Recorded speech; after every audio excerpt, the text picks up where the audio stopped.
Good morning. This is Matthew Quest, Professor of History at Georgia State University. Today we're interviewing Modibo Kadalie on behalf of the Southern Labor History Archive at Georgia State University. We're going to begin, let me say in brief that Modibo Kadalie has been a witness to many Metro Atlanta strikes and is originally from the Savannah area in Georgia. And some of his most distinguished contributions has been as a member of the Detroit-based League of Revolutionary Black Workers and as an organizer of the African Liberation Support Committee and 6th Pan-African Congress. Nevertheless, our focus today will be on his rich experience in the labor movement and Southern civil rights. We're going to begin. Modibo, may I ask, where were you born? I was born in Savannah in 1943 at the Charity Hospital. I see. The black hospital there. The black hospital. There was a white hospital at that time. Yeah, there was another white hospital across town. Mm-hmm. Charity was for the black people. Mm-hmm. Where did you grow up? I grew up in Reidsville, Georgia, in a little community called Crossroads, about 26 miles south of Savannah. I see. Mm-hmm. And who were your parents? My father was Evans B. Cooper. He was the principal and the county agent in Reidsville. He's originally from Hancock County. Mm-hmm. And he married my mother in 1938. She's from Bartow, Georgia, in Jefferson County. Mm-hmm. And they moved to Liberty County to begin their life. And I was born in 43. I have an older brother who was born in 41. Mm-hmm. You have to excuse me, I'm going to be drinking water periodically. Okay? Gotcha. And, it don't have to be that stiff, does it? Mm-mm. We can pause and rewind, start again. Okay. Now you were saying that your father was principal of what county? Liberty Principal County. Of high school? Yeah, no, he was principal of an elementary school. He was principal of the high school at first. Mm-hmm. Then he was the county agent. Then he became principal of an elementary school because during that period the war happened, and so he left and went and served in the army. Mm-hmm. And then we came back. He was principal of elementary school and county agent. Then he became principal of the Liberty County High School, which closed in 1974. Mm-hmm. He was also active in the NAACP. I see. Was he a leader of the local NAACP? Yeah, he was president for many, many years. But I really don't think he was president at the beginning of it. I see. And what was it that your mother did for a living? My mother was a school teacher and a librarian, and she ended her career as the reference librarian at Savannah State University. I see. How did both your parents influence your early education? Well, they were active. They were active in the community the whole time. We lived right in the middle of the community, and we had the churches and the schools and the graveyards. Everything was. We were right in the middle of all of that, and they were, really intellectual people. We had newspapers coming in from all over the world. We had like what kind of newspapers? Well, the Pittsburgh Courier, the Chicago Defender, of course, the Jet and the Ebony, but we had the Baltimore Afro-American. All these would come in, and the Amsterdam News. They would come in by mail on Thursday. Because that was a big day. Thursday was the big day. Mm-hmm. I think they got some kind of weekly mail order edition that these publications did. But the Pittsburgh Courier and the Chicago Defender was my father's favorite. I see. Mm-hmm. He liked the Baltimore Afro-American, too. Okay. Now, you growing up in Liberty County, is that right? Yeah. And in the 1940s and 1950s. Yeah. And what were your early impressions of the power and dignity of labor? The people actually were Potwood people.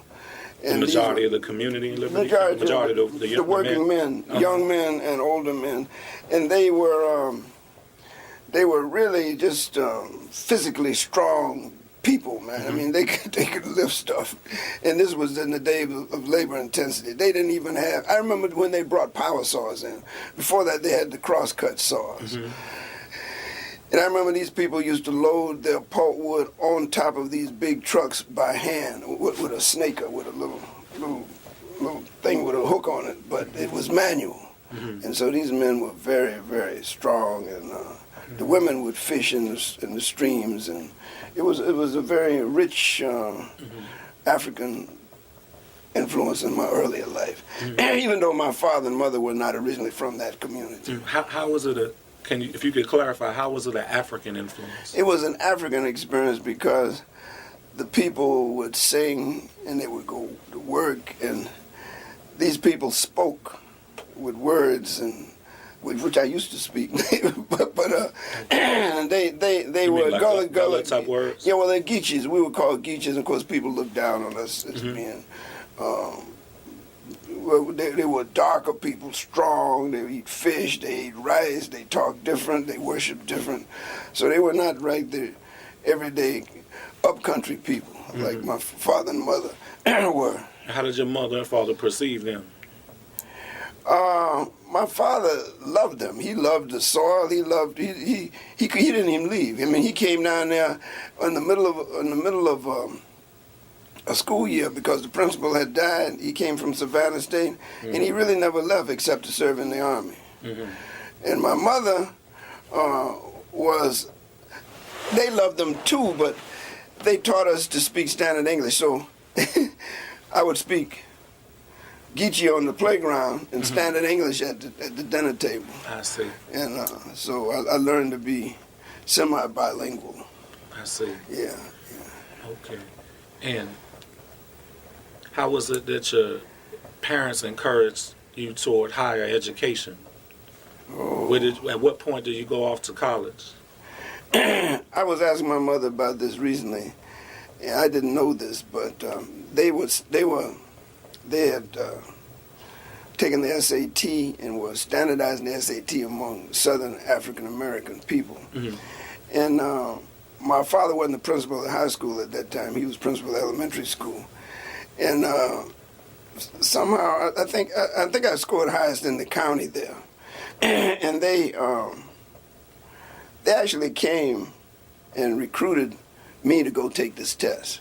I didn't know that. I thought that my father just took me to take the test. So I went to take this test in Savannah, and I did the best I could, and I came to Morehouse as an early admission scholar. I was 16 at the time. As a result of having taken the early standardized test? Yes, it was a SAT normative thing, and then they had some standardized college admissions. So you began. None of us could go to Harvard and Yale or the white schools. So many of us, I guess we would go to those other schools now, but we went to Morehouse, and if you were a girl, you went to Spelman. If you were a guy, you went to Morehouse Fisk, the elite black school. Right. Now, as I understand that you had a certain experience on the swim team in Morehouse, and you credit this with kind of foreshadowing your understanding of the self-organization of people. Yeah, I was part of the sit-in movement, but I was just a foot soldier. And I went down and sat in and came back, and then I noticed that the elite in Atlanta. What year was this in Morehouse? This was 1959 when I went. The spring was the sit-in in 1960. Okay. The spring of 1960 was the sit-in. And you went to school in Morehouse with Robert Allen and Julian Bond? Julian Bond was one of the leaders of the sit-in. Okay. Robert Allen was more, he was a low-profile guy. He did physics. He got a bachelor's in physics. Okay. Julian Bond, later he becomes the editor of the Black Scholar. He became one of the correspondents for The Guardian. The Guardian, right. in New York, and then he became editor of the Black Scholar, one of the editors of the Black Scholar. But he was there too. Right. He said Julian Bond was leading the sit-ins in 1960. Well, he was one of the ones who did that, and Alice Walker was there too. At Spelman. But I didn't know her. I don't know if she was what her role in the sit-ins was. But I was a foot soldier and went down, and the sit-ins were kind of one, and then when they had the conference in the Fallen Snake at Shaw University, I think it was in March. It was after the sit-ins in February. Mm-hmm. Might have been even April, I'm not sure, but it was 1970. But I was a swimmer, an athlete, and we had a coach there named Coach Haynes, and he was very respectful, and he let us, work and train on our own. Mm. And then he, in my junior year, he left, and we had a very authoritarian coach, Coach Darlington, who really didn't know much about swimming, but he was, you do what I say and do what I say do.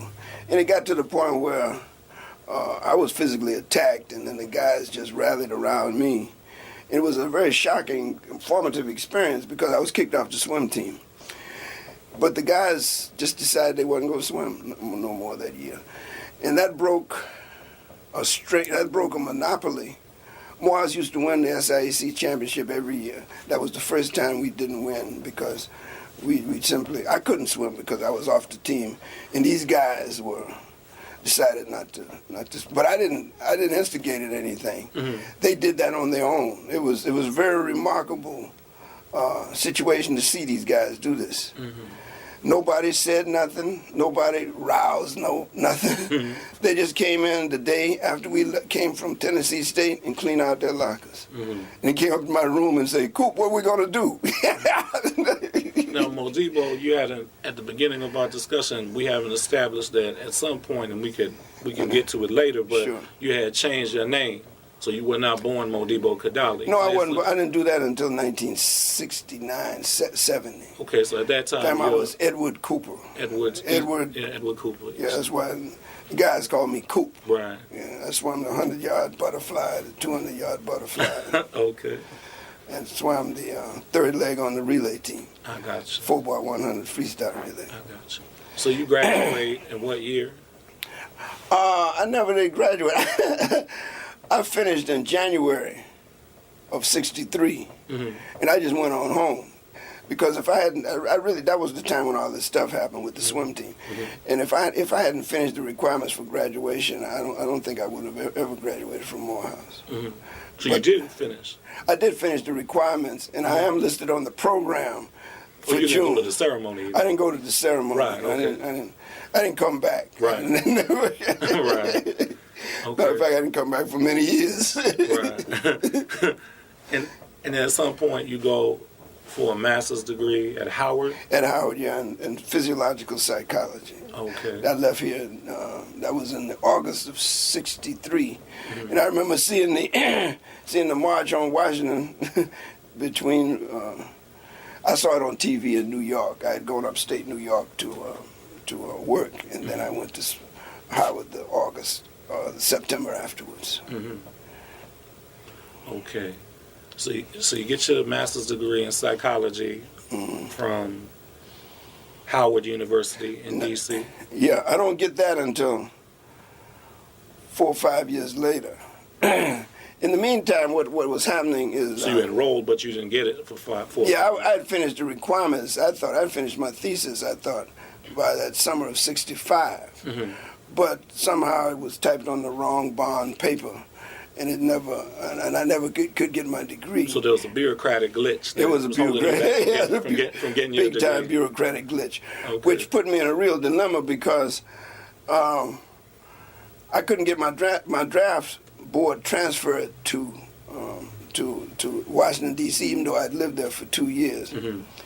And so I was called to get a physical examination for a draft and induction into the Army. For the Vietnam era? Yeah, for the Vietnam period. And but you were supposed to have a deferment because you're in school? I was supposed to have a deferment. As a matter of fact, I did have a 2-year deferment. Mm-hmm. And then I was going to ask for another year of deferment, but the lady said I had to come to draft board in Liberty County. So I had to come to Liberty County to catch the bus to come up to Atlanta to take my physical. Mm-hmm. And there was a altercation. It just seemed like the stuff would never leave me alone. You know what I mean? I came in on the bus, a school bus, and sat in the front of the bus. This was in 1965, and the lady, and of course my friend Bobby Gordon, sat right next to me. And we were childhood friends, you know, and we were just talking, and we noticed all these other white guys were talking about how they were getting a deferment. They went to Tech and the University of Georgia and all that kind of stuff. And they, you know, they say, well, we're just going to do this, and then we know we're going to get a deferment and all. So the lady asked me to go get up from my front seat and go sit in the back of the bus.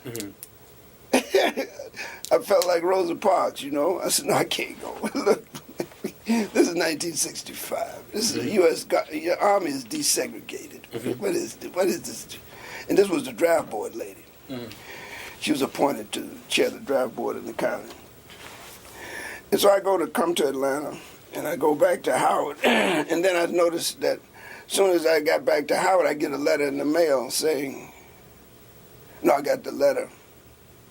I don't know where they sent the letter, but the letter said that I was no longer... no longer had a deferment. No longer 2S or whatever the classification, that I was classified as 1Y for some reason. I think that has to do with my eyesight or something. Okay. And then 2 weeks later, I was reclassified 1A. And then 2 weeks later, then sometimes later, I got I was gone then. And as soon as I classified 1A, then I left Washington, D.C., packed up my stuff, and went to Nova Scotia. Okay. So let's talk about that for a second. So so at this point, because of the troubles with your draft status, you choose to be a draft dodger, which I don't know if you see that as a pejorative term, but... You know, I didn't even, at that point, I wasn't in solidarity with the Vietnamese people's struggle. And I really wasn't opposed to the war. What I was opposed to is the injustice of how they were pushing up your status. Yeah, and I wanted to go to school. I wanted to get a PhD when I was 23, and I was on track, you know what I mean? And so they disrupted you. They disrupted it, and it threw me for a loop, man. When I went to Canada, man, I think I was in a state of clinical depression. I really do. Okay. But I went to Canada and then went to Nova Scotia because I read in the library that more black people lived in Nova Scotia, and so I went there. You know, that's basically what it was. So in August of 1965, you go to Halifax, Nova Scotia. Canada. You're trying to avoid the draft, but at the same time, as you say, you're not necessarily in solidarity with the Vietnamese people. You're not anti the war. No. You're kind of depressed that they have disrupted your path to a PhD. Behind. That's your motivation. So you say, I'm leaving all this behind. Yeah. And you, for a little while, you become a dock worker. Yeah. As a matter of fact, I had to feed myself. I stayed at the Y, so I even entertained going to school for a while. In Canada? Yeah. Did you go? I went over there, and it just the only thing that I was interested in is I wanted to know what them Russian guys were talking about on the shipyard. And I went down there. Well, I saw them in the city. They come in and go out in the city. And then Rocky Jones and some more guys said, look, you can get a job on the shipyard because they need all kind of laborers because they got to load all this wheat up, to take it to the Soviet Union. So I went. Who you have to tell us who Rocky Jones is? Rocky Jones, his name is Burnley Jones. Burnley was a local activist and a kind of a community leader up there, which I got in touch with him through another guy named Denny Denfield Grant. He's now a minister down in Barbados somewhere. I don't know where he was. We were just young guys. But Rocky Jones ends up being a prominent leader of the Black Power movement in Canada. Yes, he does. At that time he was, or not yet? At that time he was just a local activist who was a friend of mine. We used to drink on Friday nights, And, we used to, he was trying to show me what's going on in Nova Scotia. I got in touch with him through some mutual friends. And then he told me about the job, that I could get to work down at the dockyard. And so what I did is I didn't go back to the school, except I kept some of my Russian books, and I studied Russian. And then I had some friends who helped me study Russian, so I could read. So I could read what these books these guys had. But what were the books about?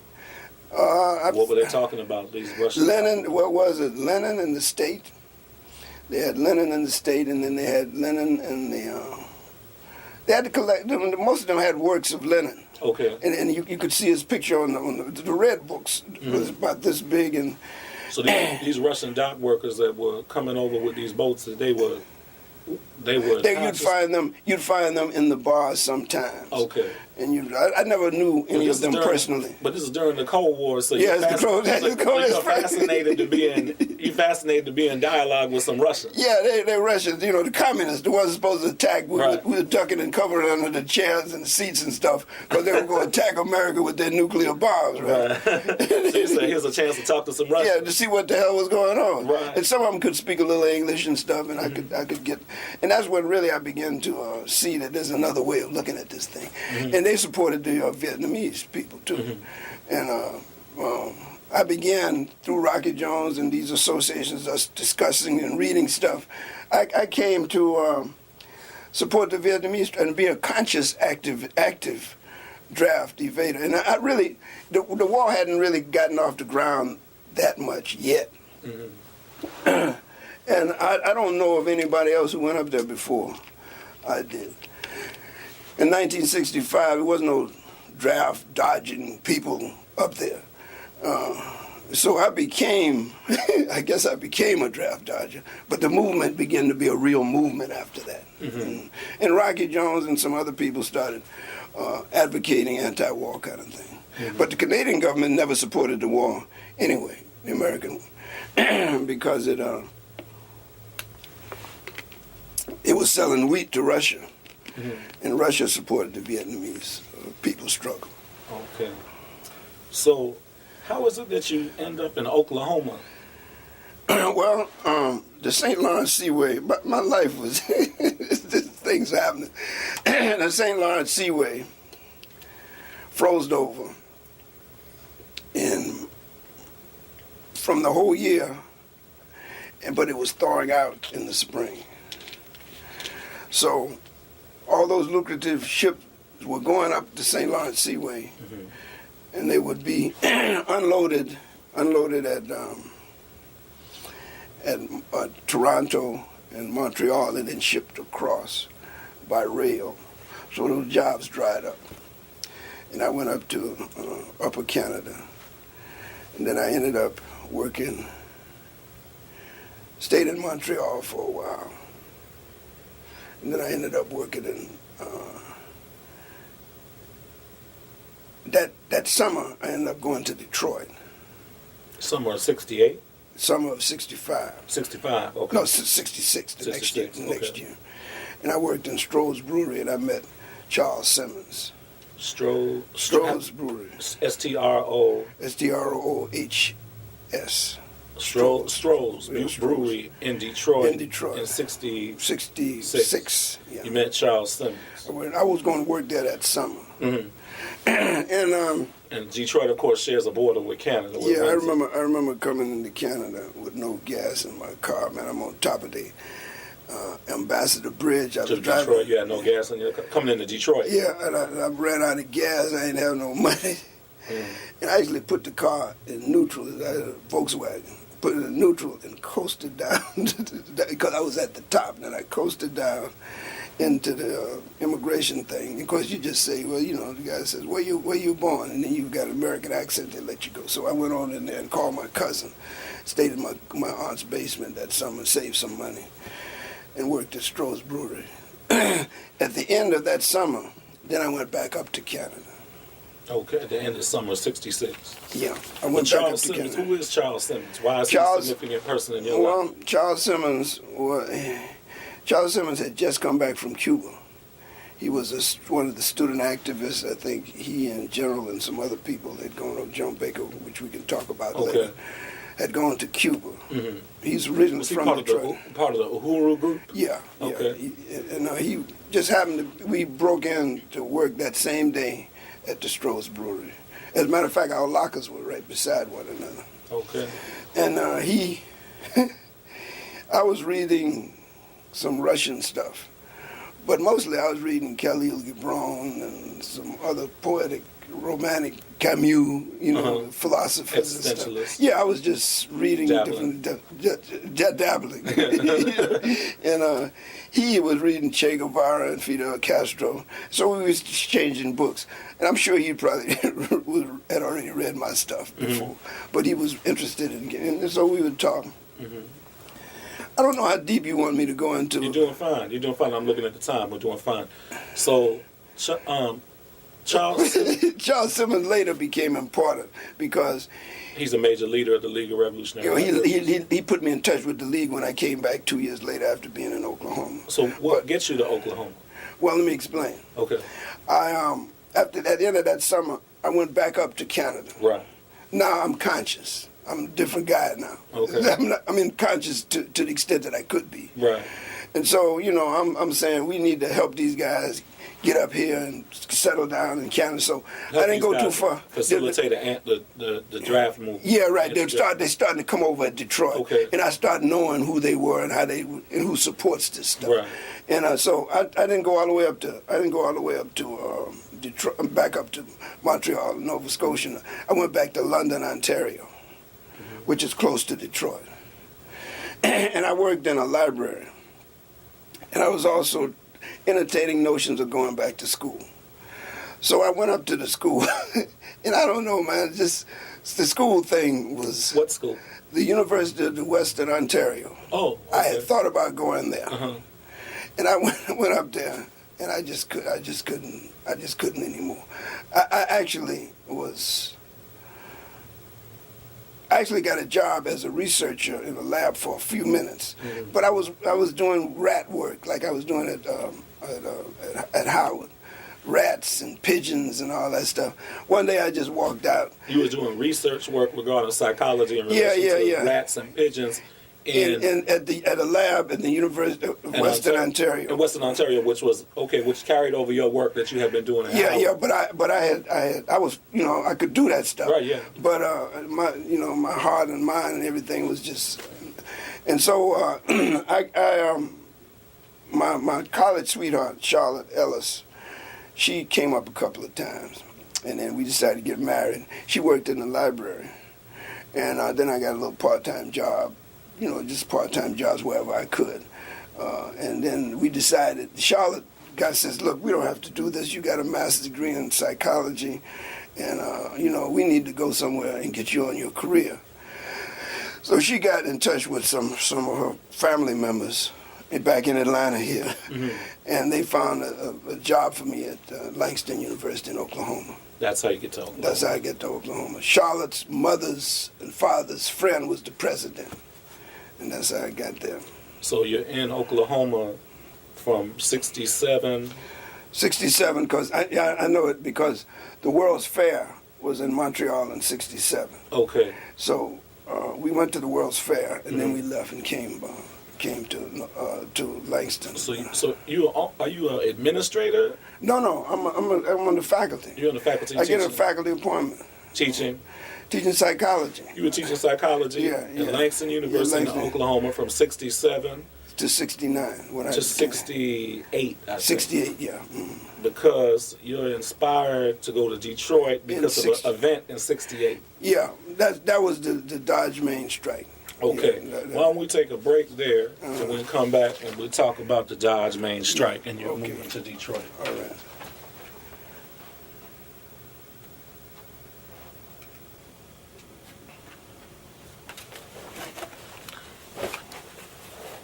Okay, again, this is Matthew Quest, professor of history at Georgia State University. We're back here with Modibo Kadalie doing an oral history for the Southern Labor History Archive at Georgia State University.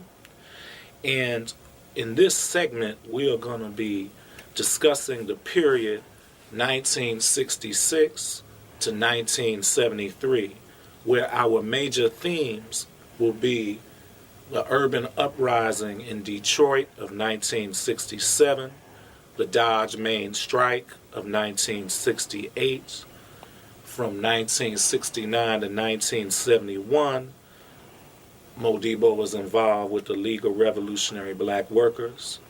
He is a professor at Highland Park Community College, and subsequently he is involved with local community activism around the People's Action Committee.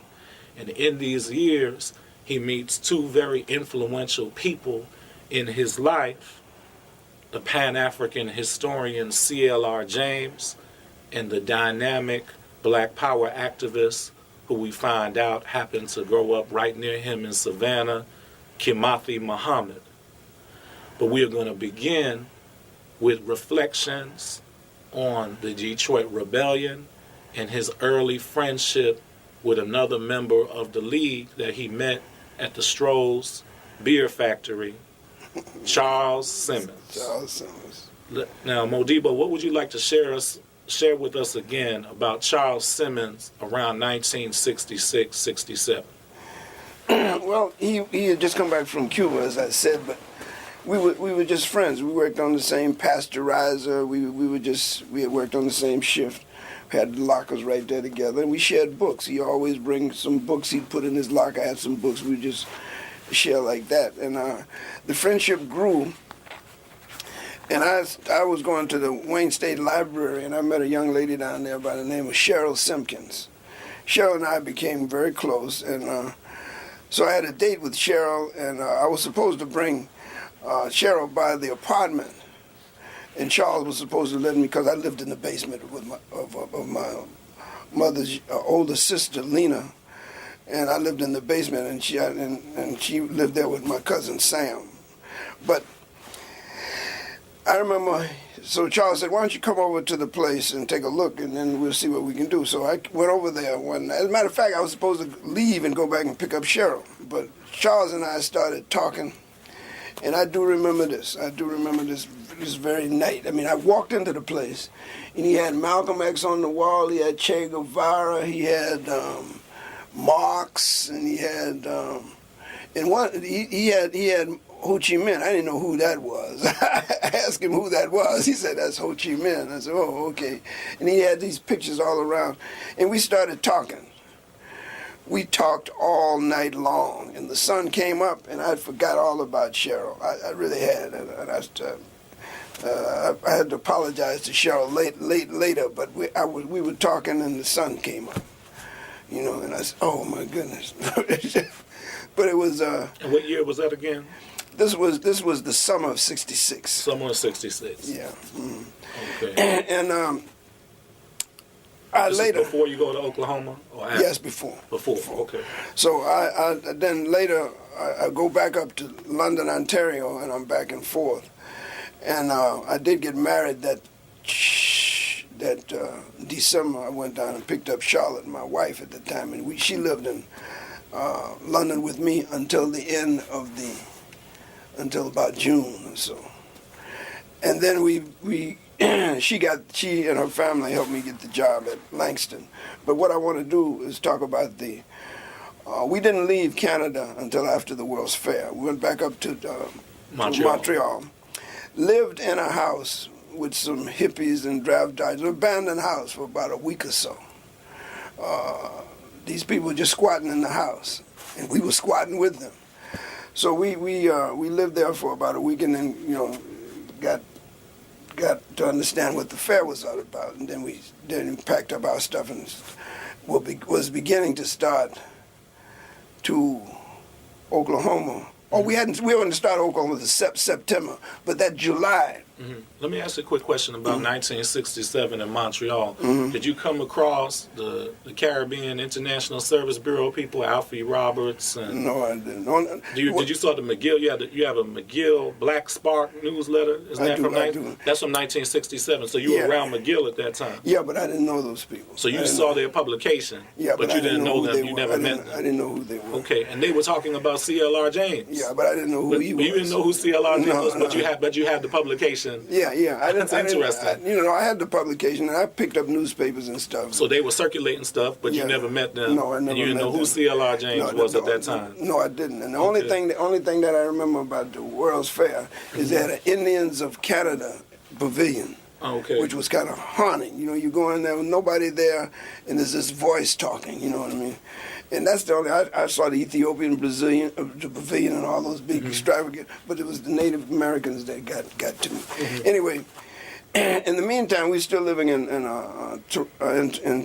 London, and the Detroit Rebellion broke out in July of that year.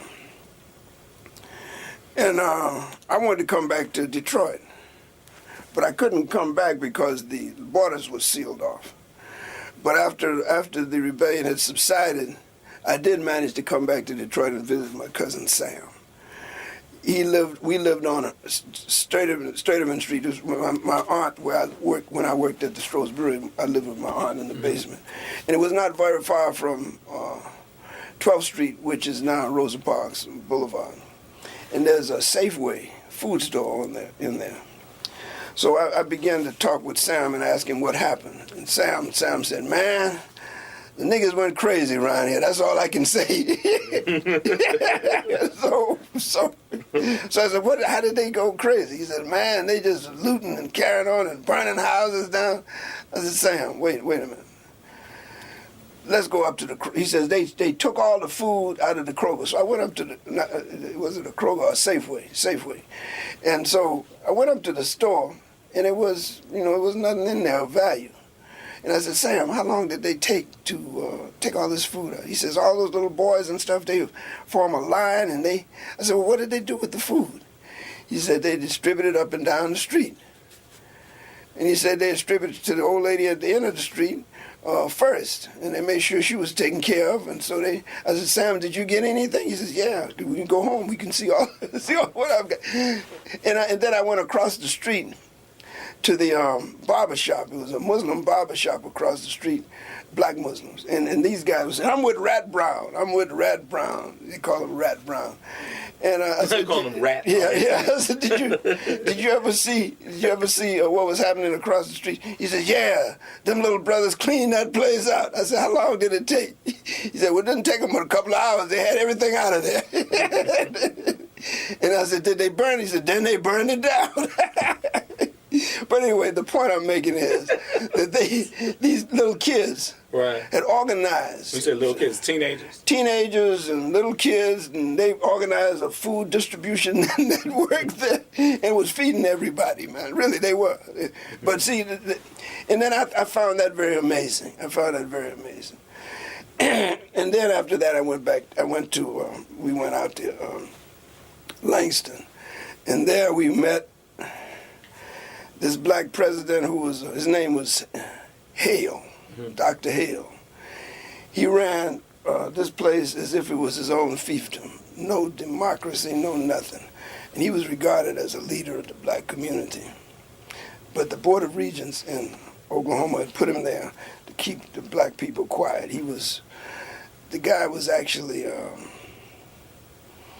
using the school's resources to get people loyal to him, and he would even take advantage of young girls because he could give them scholarships. It was really a messy thing. Now, Charles Simmons, same Charles Simmons, came to Langston University to finish his other 2 years for some strange reason. Charles and I ended up again at the same place. And Charles was trying to organize forums against the war and all that. He was being frustrated. And this same president, Dr. Hale, invited me and Charlotte in. Oh, and Charles and them had organized an underground newspaper called The Grapevine. In this Grapevine, they used... In Detroit? No. This was in Oklahoma. This was in Oklahoma. Okay. Charles and them lived in a town near Langston, and they produced a newspaper, a mimeograph sheet called The Grapevine. In that they were exposing all of the... So they heard it through the grapevine? Yeah, like Marvin Gaye. Yeah, like Marvin Gaye. Okay. And they were exposing some of the, all of the, what the president was doing, and they would push it under people's door. It would disappear. And Larry Simmons was there, too. Larry Simmons, who later was organizing, we were supposed to organize this study group. Yeah, we'll talk about that. Yeah. But Larry Simmons not related to Charles Simmons? No, they're not. But they're both from Detroit. Okay, two strange guys, both from Detroit, not related. Yeah, it's strange. It's strange. And but Larry was. No, but Larry, Larry's not president in Oklahoma, right? Yeah, he is. Oh, I had no Yeah, idea. he is. Okay, He was, as a matter of like, fact, he was a student in one of my classes. that's how you guys became connected up. Yeah, well, that's how me and Larry got Oklahoma. connected, Right. yeah, and Charles got connected. But then, the point is, the president of the school offered me a scholarship. This is the first time I saw the rank nature of the petty bourgeoisie. Really, I saw it in him. He brought my wife and I in and said, look, I'm prepared to help you get your PhD at the University of Kansas. I can give you a scholarship and you could go there. But what you have to do in order to get the scholarship is tell me who these people are. And then he showed me the grapevine. And Wow. then Charlotte, this is when I knew my marriage was over. Charlotte said to me, Eddie, I'll never forget this, Eddie, Dr. Hale is giving us a marvelous opportunity. And being a young man at the time, I just grabbed the table and turned it up and walked out of there. In his office with him there? Yeah, him and his wife too. His wife had become vice president for institutional advancement. Now, for the transcript, you moved your hands. What did you do in the office?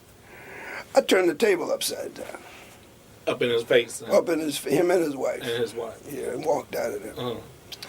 But anyway, they didn't pick up my contract the following year. Right. You know, Simmons had left. Charles had left. He graduated, and he was defiant at the commencement. And he demonstrated at the commencement. And the next year, I demonstrated at the commencement too. But Charles went to Detroit. Now that spring in spring of '68. That is when the Dodge Main strike occurred. I read about it in The Guardian. Spring 1968. You read about it while you was in Oklahoma. In the Guardian. And then how quickly did you get to Detroit? I think it took me another 4 or 5 months or so. I'm not quite sure. I still don't remember how many years I stayed in Langston, but I do remember that when I was there, the librarian would order any book I wanted to. Well, you couldn't have stayed there that long because you got there in '67, so and you come a 68. few months after. Well, I'm not sure. See, I'm not sure that I didn't come back. I didn't come in '69. That's the thing. Okay. Yeah, that's the thing. I know that so it might have been another whole year, but I knew that I was reading The Guardian. I was reading every newspaper I could get from Detroit About the significance of the Dodge Main strike. Why was it exciting you so much? What was the big deal about it? Well, I had been reading Nkrumah and I had been reading, you see, I'm trying to remember, of course I had been reading Che Guevara, and then I was following the Vietnamese conflict. And then I was reading some classical Marxist stuff. Mm-hmm. And I knew that Detroit, I was familiar with Detroit. And then from the rebellion of '67, then I see this workers' strike. And then it seemed like it had a class stamp on it, a real class stamp on it. And so the way it was reported in The Guardian, it looked as if, and I knew about the Black Panthers. I knew that the Black Panthers were not on the right track. I know that they were just people who were talking about street organized against police. No, when you speak of the Black Panthers, at this time you mean Huey Newton and Bobby Seale and Oakland, those Black Panthers. Yeah, those Black Panthers. And then some local ones in Detroit? In Oklahoma. They had a local chapter in Oklahoma. But these guys didn't know anything about anything. They were just mad. Mm-hmm. Okay, so when the League came out, when the Dodge Main strike took place, I knew I had to go to Detroit. Charlotte wanted me to come to Atlanta, and because she had, that's when our marriage started breaking up. She wasn't mad at you for flipping the table over, y'all. She was mad at me for humiliating her in front of her friends, but I didn't really care nothing about that. And I told her that I'm not going back to Atlanta, because in Atlanta that's where all them petty bourgeois Negroes were. and that's your experience also in Morehouse. Yeah, that's why you didn't go back to Morehouse. From Morehouse, and then you see in Oklahoma. Yeah, right. So your experience at HBCUs. Yeah, and then later on you go again and work at HBCUs. Well, I worked at HBCUs because of the students. Right, right. But I'm talking about the hierarchy. The hierarchy, right. But so Charlotte actually comes to Detroit with me for a little while, and then our marriage broke up that same September, October. But of 68. 69. So you arrive in Detroit around 68, 69. You think it's 69. Yeah. You're going there because of the significance of the Dodge Main Strike. Right. That was what is the significance to your mind of the Dodge Main Strike? The Dodge Main Strike represented the separation of black working people, raising their independent demands. And there didn't seem to be no bureaucracy on top of it. It seemed like it was a spontaneous upheaval, kind of like the little guys at Morehouse when they demonstrated against the swim team. Swim team coach. Yeah, then the upheaval in Detroit when these people distributed the food and all. And, I'm witnessing some kind of phenomena that I'm trying to explain to myself, you know. But I know it's important. But this is existing side by side with aspiring bureaucratic-minded leaders, whether of the old school that you see in HBCUs or the vanguardism of the Panthers, and you're saying, from your perspective, the instinctive or spontaneous self-organization of black working people. It seems to be something happening independent of these leaders who are professing to direct and control people. You know, that's what I saw. And then when I got... Are you saying this in hindsight, or are you saying that that's actually what you were thinking? No, I saw that these people were... What I saw was their indignation that should be respected, you know. And I didn't see their individual indignation. I saw them engaging in collective, indignant action, which I always respect. You know, for some strange reason, I don't even know. And I've seen it so many different times. The Dodge Main Strike. The Dodge Main Strike. The Dodge Main is a plant.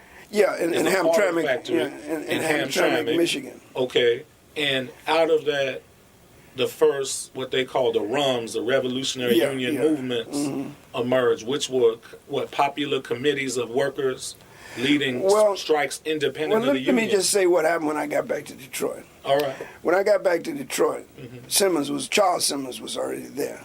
Larry Simmons was already there. He got kicked out of Langston. Okay. So Larry Simmons now is a student at Highland Park Community College. So I come to Highland Park. Now, Highland Park, as a faculty... You didn't know that he was there before you went to teach? No. I'm not even sure if he didn't come there until after I got there. But that's a whole... Okay. I'm not sure. But he ends up being there. Right, where you're working as a teacher. Yeah, right. You both moved to Detroit. Yeah, and he ends up becoming the student government president, too. Okay. But he you know... But anyway, the point I'm getting at is, I come to Detroit. Charles Simmons introduced me to General Baker. I didn't know General was my relative or anything at that time.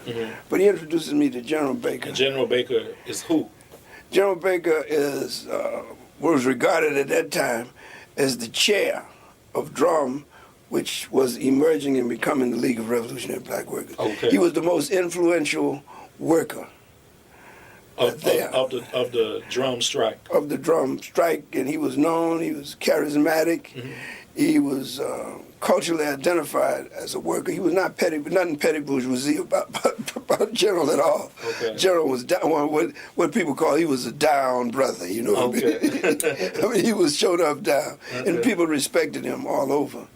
And I think they had just moved into their new office on, I can't remember the name of the street, in Highland Park, right down below the college. And so Charles Simmons took me over there, and I talked with General, and I'll never forget, he says, because I had my dashiki on, you know, I call myself kind of Afro, you know. And so General said, well, you got to take that dashiki off because them Panthers out there, they don't like no pork chop nationalists. So. And what does pork chop nationalist mean? It's a cultural nationalist. It's a cultural so they perceive you, because you have a dashiki on, there's a perception that you're a narrow cultural nationalist. Yeah, that's their perception. Okay, so at that because of the dashiki. So at that time, Charles had on one too. We both took them off. So within the Black Power movement, there's a perception that there's the class struggle tradition represented by the Panthers and the cultural nationalist position represented by people like Karanga and Baraka at that time. But within the League, there's actually Africa-conscious people. So they are. So this is a false separation. Yeah. But what that was a reflection about the Panthers. They were on the West Coast, and there was some conflict between us and the Panthers. Right. But anyway, Us is the Karanga's group. Yeah, Karanga's group. So we took off out of that shiki. But anyway, that's something I taught at Highland Park in that winter. This is when I realized this style of work started working. We knew that What style of work? I'll explain. Okay. Simmons was there. Charles Simmons was there, but he wasn't active with us. Larry Simmons was active with us. At Highland Park Community At Highland College. Park Community College. And we started getting students from the classes and having study groups to get them to address the problems of the school. The school had changed. The school had changed very rapidly, almost overnight. It was a suburban white community college 1 year. 2 years later, Highland Park was almost all black, and the student body was almost all black. Is this documented in the movie? Finally got the news. They talk about industrial education for. I don't. You never seen that movie? I saw the movie, but I don't know if it's in there. Yeah. Well, so we had a little cadre of people, and they come and go. Some of them were students in my class and all that kind of stuff. But we knew that in order to make changes at the school, we're going to have to engage in some action, a strike. And so we tried to prepare for the strike for the spring. But the students needed to know all the information, how many black teachers and all that kind of stuff. And so we had the little study group thing there. And as soon as the spring came, students wanted to move. What were y'all studying in the study group? Well, we studied some Marxist literature, but we were mainly trying to get the students to see that that Highland Park needed to change. But so we did some community Highland study. Park is a village, kind of within geographic Detroit. Yeah, well, it used to be a suburb of Detroit when Detroit was much smaller. Right. But as Detroit got to be larger and larger with the influx of in-migrated African-American laborers from the South, it engulfed Hamtramck and Highland Park and some more places, but mostly, and it spread south too, to down by the Rouge plant. But Highland Park was really the blackest. It was blacker than Detroit. It got to be, it became a black neighborhood city. But anyway, and I was with the League by then, and we began to form the PAC, and we were supposed to be active in community activities. We got to break some of this down now. Yeah. Okay. So you're working with Larry Simmons at Highland Park Community College. Eventually, there's some student strikes there. Yeah, that same next spring. Yes. You're also on the central staff of the League of Revolutionary Black Workers at the same time, which emerges for the first time in 1969 out of the Dodge Main strike. Right. So what does the League of Revolutionary Black Workers as an organization represent? As an organization, it represents some independent organization of black laborers. However, within the leadership, it was not clear what was going on. They were talking. Some of them were talking about. Luke Tripp was talking about Maoism. Other people were talking. You say Mao from Kenya. Yeah. Plus Maoism. Yeah, plus Maoism. Okay. And then some people who had read the pamphlet by Jimmy Boggs about the need for a black vanguard party. And James Boggs is a disciple of CLR, then breaks with CLR, and he has his pamphlet manifesto for a Black Revolutionary Party. So which he's influential on some of these young people. He's influential. So it's not clear exactly which direction the League is going. The only thing that's clear is that it's an organization of black workers groping, really. And so they are trying to organize it. And that's when I met Ernie and... Okay, let's hang on for a second. Okay, so the League is thrown up as an organization of black workers that's trying to federate the different popular uprisings in the different auto plants in Detroit at this time, with Dodge Main being the first one, Dodge Main was led by General Baker. Yeah. Okay. At the same time, there's many different ideas. There are people within the league like Charles Simmons and others who have been to Cuba. There are people that are reading Mao Zedong. There are people that are interested in Africa and imagine themselves building a Mau Mau rebellion. There's the influence of James Boggs, and they imagine themselves trying to build a vanguard party, a black vanguard party on some level. And then there's the influence of CLR James, who is known as someone critical of the vanguard party. But he's known as a black anarchist. He's perceived by some as an anarchist, and he always said he's not an anarchist. He thinks he's the most original Marxist that's ever. what he said. But he was perceived as a black anarchist. Who perceived him that way? The vanguardist. The vanguardist. And the League. See, the League at that point, the initial core leadership made up of students and workers formed themselves into an executive board, executive committee. And this committee included John Watson, Ken Cockrell, Luke Tripp, Jalali Farrakhan, Mike Hamlin, General Baker, and Chuck Wooten. And Jalali Farrakhan is also known as Norman Richmond, Otis Richmond. Otis Richmond, and he also has Dennis. But okay. Now let me continue to ask a certain line of questions here. Okay. So we have this mix of ideas in the organization. You would call it a mix of ideas. And at the same time, CLR is said to have been very influential on the League, but he's perceived as a black anarchist by some who are vanguard or party oriented. Now, CLR is said to have influenced primarily John Watson and Luke Tripp. I don't see that. But you don't see that. I couldn't, because they were the most vanguardists of the group. Okay, but they had done study groups with George Rawwick and Marty Glaberman, who were members of the Facing Reality group, and they were familiar with CLR's ideas before they went to Cuba. But you don't see them having any anti-vanguardist ideas these guys, at all. No, they were vanguardists. They were vanguardists. Now, in the movie Finally Got the News, John Watson does talk about the potential for a general strike led by black workers in Detroit, which at least in public, on the public record, is the most explicit influence because that's CLR's ideas. No one else advocates a general strike or anything like that in relation to black workers.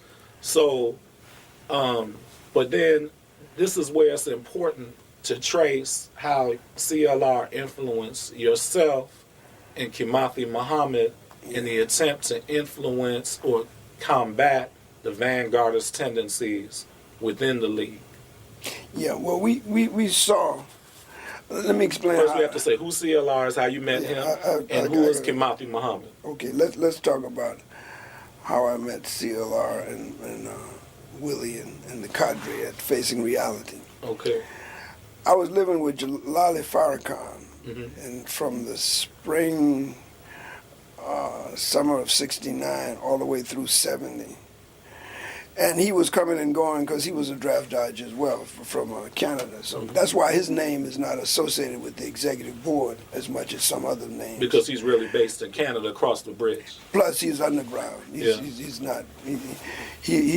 We at that point didn't know what the American government was going to do about the draft dodgers. Right. Anyway, we used to argue all the time about the Vanguard Party. It was a source of great contention among us. But we also used to go on book raids at these various bookstores in Detroit. Like the Social SWP bookstore at Debs Hall on Woodward Avenue. We used to go down there and get their books. The CP bookstore way up on Woodward Avenue on the other side of the fairgrounds. We used to, at first they were down by Wayne, then they moved up by the fairground. And then we used to go there and you get say books. SWP, Socialist Workers Party, Communist Party. Communist Party. Socialist Workers Party had Well, they didn't call it Pathfinder back then. They had Merit, maybe, Press. Yeah, they had Merit Press, and they had the little publication. They had Pathfinder pamphlets. They did? Started the pamphlets. So they had stuff on Malcolm and they Trotsky. Did. They had Malcolm, Trotsky, and they even had some stuff on Cuba. On Cuba. Yeah. And the CP had international publishers, Paul Robeson. Yeah, and plus that they had stuff I wanted to get from them. Is they had hard copied books of Lenin's collected works. Oh, so you got the collected works from. Okay. Yeah, and then I got another copy from across when I went to Africa. But we used to go, and then we used to go up in Canada, raid Lenny's bookstores, and they had a trotter organization up there. I forgot the name. That we used to go get their stuff. But anyway. When you say raid, it was a given back then. The people in the movement would just shoplift, or what they call liberate the books. Yeah, they would liberate the books. And they took it for granted that y'all want to do that. As a matter of fact, they made some available for us to liberate. They want to make sure we got this or that book. It's really funny. And, I thought we were being clandestine because we go in there with the big... the big trench coats on and trying to put books in like this, and put books in the little pockets under there. And then we realized that these people knew we were doing this, and they encouraged us doing this. They put even stuff for us to do. They said, well, these, you don't have to steal these. These are free. So then we went over to, we found out, I really didn't know who Facing Reality was, but they were on Woodward Avenue right in front of the Ford plant, the original Ford plant. And they were upstairs, so I went upstairs with Jalali. We were in there trying to liberate some books, but we didn't. This was not really a bookstore like we ever seen before. It had books, but it didn't have much. And Willie was in there. Willie Gorman. Willie Gorman was. That's the first time I met Willie. And Jalali Willie is a member of CLR James. Is Facing Reality group. Yeah. And so Willie was asking us what did we need and what did we want. He said, we're just looking, man. We're just trying to figure out what's in here. And Jalali said, we saw, we got the little Facing Reality pamphlets. And Jalali said, there's nothing in here to steal, so let's go. I said, wait just a minute. And Willie says, well, what do you, I said, I wanted some books on the dialectic. I'm looking for some books on the dialectic. And Willie says, we don't have anything right now, but I can give you this to look at, and you can come back next week, and I'll have you something. I said, fine. So Jalali and I went, Jalali said, well, there's no need to go back there, blah, blah, blah, blah. They ain't got nothing, blah, blah, blah. So I came back the next week without Jalali. And Willie had a manuscript, Notes on the Dialectic by CLR James. So he started cross-examining me about the League. And I told him what my perception of the League was and what was going on. And he at this point asked me, had I heard of CLR James? I said, yeah, I knew, and I knew y'all were associated with CLR James, blah, blah, blah, blah. And he said, well, what can we do to help the League somehow? I said, well, you can give me this book right here, this manuscript right here. And then he says, do you think that people need some kind of lecture on the League? I mean, on the dialect? I said, yeah, if CLR can come and give a lecture on it. He said, well, I'll see what I can do about it. That's when that's the inspiration for that first lecture came about. A lecture. Oh, so CLR gives 2 lectures. The first one was around November, December 1971. Yeah. But you're talking about, you did a study group with him independently on the dialectic. Yeah, well, the study, you're right. The study group came out of that conversation. Yeah. But Willie had in the back of his mind that he was going to bring CLR to a public lecture on the dialectic. He had that in mind. He says, what do you think if we did this? So on Christmas Eve, what is it, 1970? Yeah. Is it 1970? Yeah, we upstairs. We invite Larry Simmons to come, too. Yeah. Kimathi was supposed to come. Yeah, but it snowed real bad Christmas Eve. Yeah. So 1970. Yeah, 1970, yeah. Christmas Eve. Yeah. And then in 1971, a year later, December 1971, he gives 2 public lectures. Really, well, he has one to the Panthers and Glaberman's basement, but 2 public lectures to the League. Yeah. Yeah.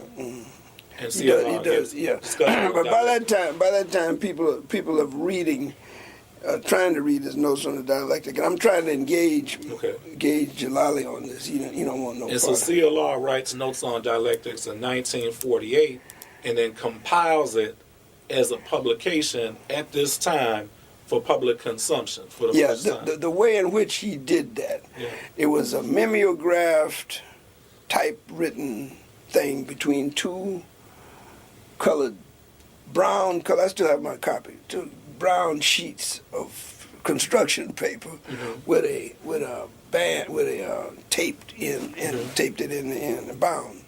But that was, I thought that was the original work, but I guess he had published it much earlier than that. Well, he never published it, but he has circulated among his organization as letters. Oh, okay. And it becomes a bound book later. Well, well, that's the first time I came in contact with him. Right. And Willie, and what kind of personality was Willie? Willie was a dedicated activist. His loyalty to CLR was clear. I mean, he was always talking about CLR and what CLR meant to the movement, and he's always wanted us to know. Well, he really tried to make all of the available information he could about CLR's writings to me at that time. And I guess I thank him for that. And then I would engage, and he would come by the house all the time. My wife, Michelle, she thought he was kind of a scruffy white guy with a... But tell the story at first. So the first time CLR and Willie came over the house, what your wife? Who did she? Well, yeah, my wife was saying she didn't know that CLR was actually the CLR. He says Willie is bringing this black guy over now. Who is this? She basically saw that CLR was thought Willie was his mentor.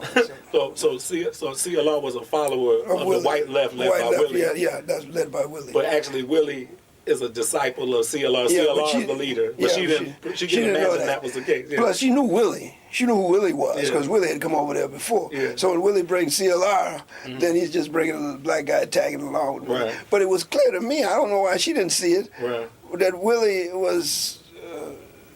It was nothing in the dynamic between Willie and CLR to indicate that CLR was his follower. It was I don't know where she got that from. I don't know where she got that from. But I think she just reacted to the fact that them guys were smoking all the time. She didn't want to smoke in the house because it was something. But Willie to me was more influential because I would ask him questions, and he would talk around the question, but when I'd ask him the question, I got stuff out of him. I really did. But it took a while because he was so circumspect about his answers. Now, real but quick, I think he was dedicated, no question about that. I mean, his whole life was the Facing Realities group. So while we mention CLR, if we could sum up briefly, we know that CLR is best known as the author of the Black Jacobins, the classic account of Toussaint Louverture and the Haitian Revolution. But CLR is, not as well known for his theories about socialism and workers, even though he's well known as a socialist. So what, if you had to sum up concisely, what are the lessons that CLR passed on to you in his body of work, including Notes on Dialectics and other books? What is CLR's contribution? To me now, I'm going to tell you what he helped me with. Yeah. Around the league, there were a lot of people reading dogmatic, straight up party hack kind of stuff, From where? From the Bolshevik Party, from SWP, originally from Russia and all that kind of stuff. The Communist Party and the Socialist Workers Party in the U.S. And Ernie was really kind of mild. He used to read on contradiction and on Ernie practice. Allen, who was Ernie M. Kawamoto, was reading Maoism. And he was reading Maoism. Okay, but what CLR did for me, he showed me. See, I kind of always suspected that workers knew more than petty bourgeois people, because of my upbringing. Down home, the people knew all about the woods and the fields and all that kind of stuff. The people who came in to teach them, they knew what the white people were bringing in to teach, So when I read Notes on the Dialectic, and then I read History of the Pan-African Revolts by CLR. very readable little book. It was black enough for me, and it talked about how the people in Africa were resisting colonialism. Talks about a lot of labor strikes. Yeah, it did. Talk about labor strikes and how they were organized and all that stuff, and how they did that themselves without any kind of external intervention. So that's what CLR represented to me, that workers had within themselves the capacity to transform their own reality. That's what he did to me. And he was a black man. That made it more palatable, I guess. I don't know if he was white, would I have grasped it like I did. But, and plus that, he was always his own man. And he was always putting forth his views without having to say, this is our line, and that's our line. And I want to pursue that a little further, but I got to go to the bathroom right now. So we'll take a pause real quick. Yeah, we'll take a pause for the cause.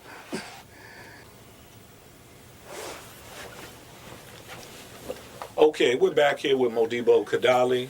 We are doing an oral history at the Southern Labor History Archive.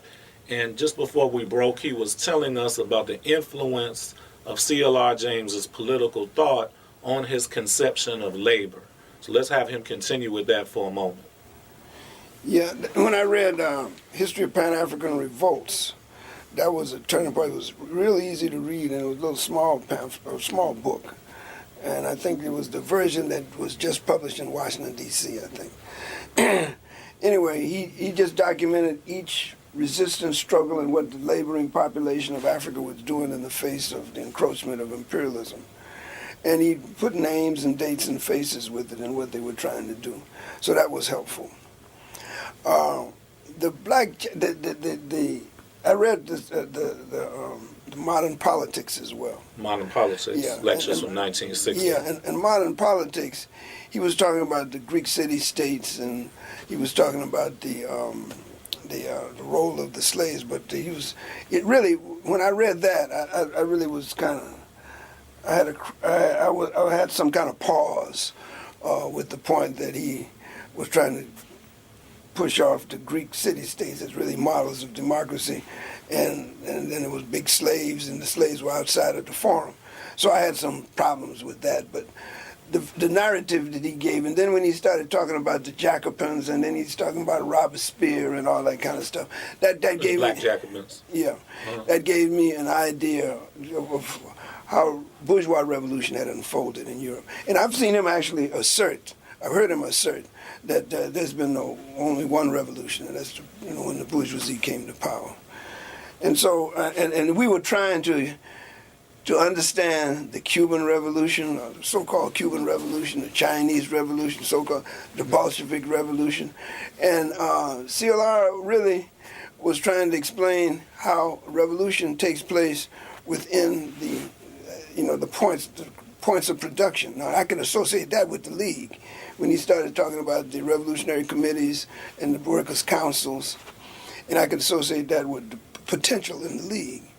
And that's you can see that these ideas in the League were at least thrown around in the executive committee, but I don't think they really were understood, and certainly they weren't embraced. And so the League was beginning to become top heavy, and But CLR, through books like Facing Reality, that is the book, not the name of the organization, and Notes on Dialectics, has a certain conception of the self-organization and the self-emancipation of workers, which will become influential on your critical approach to the League and to other activities we're going to talk about in Detroit. But talk about CLR's conception of the self-organization of workers. I think that might be the most influential. Well, when he talked about how workers organize themselves independently of a party or even a cadre, and that he pointed me into looking at a certain aspect of movement, and then when I started doing that, I began to see much more profound. Even his explanation of the Montgomery bus boycott. He explained how the workers organized themselves. And then I noticed that all of his writings, even though he was writing History of the Pan-African Revolts, he even wrote that from the motion of the masses, and he put the people on there and the names of the people, but they were parenthetical. They were not even... You said the names of the people, the names of the prominent leaders are present, but the people that appear to be... The motion isn't through the leaders. No. It was a different way of looking at history, really it was. And I think that all of it wasn't grasped by me, but there were some impulses that I did know. I mean, I really did. I knew that leaders always turn on people. And I know that if once you set up these leaders, they somehow become instruments of their own motivation as opposed to what the people really wanted. And so and plus I enjoyed reading CLR's writing style because I could hear him talking when he was right after I heard him talk, then he really was talking through his writing. So around that same time that you met CLR, you go up to Lansing, Michigan, and you meet someone else very influential in your life who's around your age, Stanley McClinton. But who takes on the name Komozi Mohammed. He was known Komozi Mohammed at that time. Yeah. And so I go up to Lansing. I just got in my car. I'd known some people who knew him, and I knew where to find him. And he was supposed to come down at the study group. He didn't show up. So you hadn't met him before the study group that he was supposed to attend? I'm not sure when I'd met him before or after that study group. Okay. I'm not sure. So you go up to Lansing because he's a major power anti-war activist at Michigan State. But I've read some of the stuff that they had already written, like the Marcus Garvey Institute. That was his base up there. Yeah. And I wanted to know what this Marcus Garvey Institute was about. Right. I really wanted to know. And I'm not sure that I knew that he was from Savannah yet. So I go up there and meet him, and we start talking. And he knew me, and I knew of him.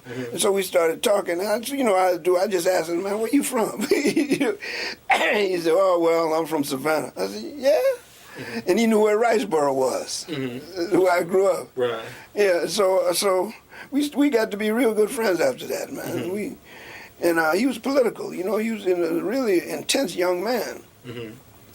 And he had a cadre, a circle around him. They were not party hacks or nothing. They were they were trying to figure out what was going on. And I met Minor Wakenyami, the historian of the Mau Mau, who was later a political prisoner in Kenya, was close with Komozi, was a grad student at Michigan State at that time. They were very, very close. And Komozi was going through a similar thing that we were going through. What the question of what is the role of student activism with community activism. So what he'd basically done is taken that wing of the student activists and moved it out into the Lansing community and set up the Marcus Garvey Institute. Now, Komozi is also very much influenced by CLR and becomes close with CLR, probably closer with CLR than you personally. He did. And so Komozi develops he's developing similar ideas to you about, one would argue, influenced by CLR, about the idea of the self-organization of the workers as being more significant than any progressive leaders that might emerge. Komozi was trying to work out what is the role of the spontaneous mass movement to organization, which really was the question of the time. To those people who were really interested in organization. The vanguardist thing was that the spontaneous organization is insignificant, and what they needed is just a sign that they need to have a party. But what Komozi seemed to be seriously engaged in this question. He seemed to be seriously engaged in doing the reading necessary. And it's his perception in Komozi's archive that he was working with you and CLR to have an influence on the League, because initially the League was not a vanguard party or aspiring vanguard party. It was more like a network. It was at And first. so Kimathi, even though he's in Lansing, is part of the network, and you're part of the network. But see, I didn't even know him at that time. But, Right. But the network. But then when the executive board was founded, Right. then that changed the whole thing. It became kind of a bureaucratic organization. But I remember this about Kimathi. He had some people in Detroit working with him, and he had some other people in Lansing working with him, and he had some Even people. Pontiac, Michigan. Pontiac, we working so with. he had a network in the Yeah, state. he did have a network, and they had the information, and they knew what was going on, and they were engaged. And the thing I liked about his organization, of that network, was that they had women who were prominent in the debate of that time, and Kimathi was working principally through. I don't know what he was doing with Marty, because I wasn't never close with Marty, but Willie. Right. Yeah, he was close with Willie, and Well, you were close with Willie. I was close and he was closer with Marty and George Rawley. Is that right? So it's interesting because when we think about the influence of CLR on the league in the Detroit metro area in that time, there's a personal meetings with CLR, but there's also a filtering down influence through Marty Glaberman, George Rawwick, and Willie Gorman, who you guys know in varying degrees. Yeah. So Now, he's what Marty did, what Willie did with me, I had picked up CLR. I took Willie out there to pick up CLR at the airport one time, and apparently he had been in some accident or something, but he was comfortable in my car. And I think that's to the first lecture.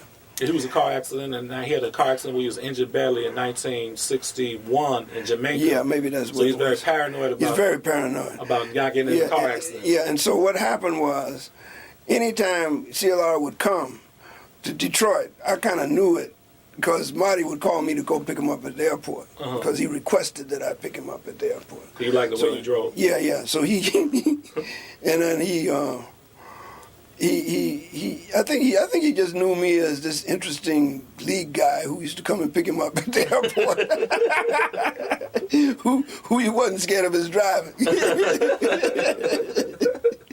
But I found him to be very. I asked him questions, and he would, because sometimes he'd go off worse than Marty, worse than Willie. Right. I'd be trying to ask him some various question, and he'd always reframe the question, and sometimes I think I got a lot from it. But the dialogue sometimes broke down. Man, I didn't know what the hell he was talking about some of the time. So now Kimathi's trying to work out this dynamic of organization and spontaneity. He has this network. Yeah, he does. And he asked CLR to speak up at Michigan State twice. Did. Okay. So you guys have both organized speaking engagements, met with him, had discussions with him, and now you're seeing a vanguardist or centralization, authoritarian centralized element that's what's happening. emerging in the league, and is moving away from being rooted with the workers in the workplace. But also these strikes have declined. Yeah, there was not much mass activity, but what was happening is there was student activity, high school student activity, and other kinds of activity. And when we hooked up to PAC, the People's Action Committee, it was really not in Highland Park. It was in Highland Park, but it wasn't designed to be an organization in itself. It was designed to be a study group that had other activists coming to us who were engaged in things, and we would discuss. So it really was a kind of a clearinghouse kind of thing. But we did have certain books that we wanted people to read. And one of them was Black Jacobins. Okay. Yeah, one of them was Black Jacobins, and Du Bois's book, and then of course later when Rodney started coming around. So Du Bois's Black Reconstruction. Yeah, Reconstruction. Rodney came around with his drafts of how Europe might have developed. Yeah, he has his first draft, his galley proofs. But the point I'm getting at is our style of work in the PAC was one of trying to aid the natural and self-organization of people wherever they were. And that you take from CLR? Yes, that's what we get from him. And it's very effective, man. I mean, I can say it. It was very effective. We were really at the epicenter. We were really more on top of things than the league executive board. Because people would come to me, and that's why we had all kind of people coming to us on the study group. The new Wayne State students, not the old guys. Those guys are gone since then. Now, we have to talk about the league real quick. The league starts to fracture. Yeah. And the league, most historians see two factions emerging. One around Ken Cockrell and another one around General Baker. Is that right? I didn't see it like that. Okay. So there's two factors. Most historians see that there's a group of people associated with workers, and then another group of people who are more bureaucratic. Okay. Yeah. Well, I think that's a simplistic. Okay. So what were the factions or the differences within the executive board? Well, there was when we got purged in the Easter purges. 1970 April. Yeah, 1970 April Easter purges. Those cadre were really struggling for internal democracy. The people that were purged. Yeah, the people that were purged. We were struggling to make sure that the that the leadership understood the type of diverse work we were engaged in. That's all. And so you were purged, and Ernie M. Kalimoto, me and Ernie, and which is Ernie Allen, then Shola and Kentala and Lorene Small and her husband Sonny Hyman. Sonny, and myself and my wife at that time, Michelle Jones. We were just saying that there need to be an election and there need to be some democracy in the league. That's all. And when so you're not raising CLR's ideas? No, we're not raising CLR's. It's just a democratic. It's just a democratic critique of what was going on there. We figured if we could decentralize it a little bit, then we could have some work. Now, as it turned out, and this is my perception of it, as it turned out, that might have been good. Because the PAC now was able to free to do it, to apply the CLR style of work to the community. I really do. When I got purged, I was in Washington D.C. doing something, and I came back. They said I was purged. They didn't even tell me I was purged. They didn't even send me no letter. They didn't send me nothing. And you and Ernie were the organizers of the internal education and stuff. Yeah, that's right. We were on the education committee within the league, and our task was to bring some education so that there won't be so much uneven development in the league.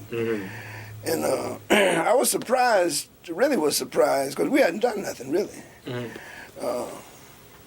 So you also wrote for the Inner City Voice, which was a paper affiliated with the league. When Jalali and myself, we lived together, we were compiling the African liberation stuff from Cabral and all that. And we were the ones who put that in the PAIGC and the African stuff in the league. Also Caribbean stuff. Yeah. I interviewed Mrs. Garvey as a little interview with Mrs. Garvey there. Amy Jacques Garvey? Yeah. Okay. And you signed them Cooper. Yeah, that's what I was. That's my name. Now they also, in the Inner City Voice, they covered the struggles that you had at Highland Park Community College. Yes. And there they had little drawings of you with your afro and your glasses, and they said E.C. Cooper. Yeah. I was the only African-American teacher at the school that sided with the students at that time. Okay. And the students had a list of demands, black studies, blah, blah, blah, and all kinds of demands. And the Board of Regents, not the Board of Regents, the school board, which was the overseer of the community college, was supposed to renew my contract by April 1st, I think. And they didn't do anything. So we went into court and got them to, on the writ of mandamus, got them to either say I was going to have a contract or not. So they said, well, you're not going to have a contract. That triggered the strike. The strike lasted for about 28 days. It was a long, effective strike. It was one of the longest ones in student movement history. And at the end, the student won everything but my reinstatement. And Larry Simmons was the leader of the student movement. Yeah, he was a very effective leader, too. Very effective, compassionate leader. And we came in contact with the Highland Park police force They damn near killed us all one day. But the point is, the Highland Park struggle showed me some things. Marty, Willie Gorman. Yeah, Willie Gorman. After the strike was over, he then began to sit me down and say, "Look, what we need to do is figure out what we have learned from the strike. What did the workers themselves, what did the students themselves do?" And I was able to understand that students camped out and fed one another, and it was during the strike there was a lot of the community came in and supported us all kinds of ways. Mm-hmm. So I had and it wasn't us telling them what to do. It was students every day, and we set up. We got this from the South. We set up a freedom school in the student union, which was a little place in the back of the school, and that's what we call that a liberated zone. And so we still had education going on, and that was what was able to sustain the strike over long. If we had just struck the school and left, and just had the picket line up there, it wouldn't have been as effective. So then you take this, you're thinking about your style of work influenced by CLR. Willie is asking you questions about the self-organization of students and workers. And then when you had People's Action Committee, you talked about you had a wide variety of speakers come, and you were Well, they weren't so much speakers. There were people came in. It was open. They could come in and but it was like share. a public forum. You would have events. Yeah, it would meet every Sunday. Okay.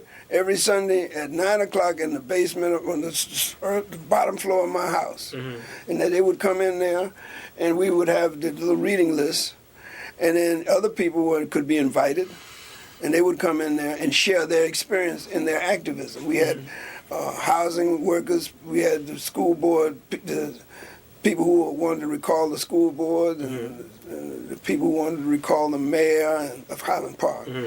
And then we had Boyd, Brown, and Bethune come in there. Who were they? They were they were some impatient young men at the time. And they came in and they were talking about the drugs that were taking over the black community, and how if all of us were serious, we'd go out and start busting these crack houses down. Well, they didn't really have crack yet. Heroin? Heroin, dope houses. Right, dope houses.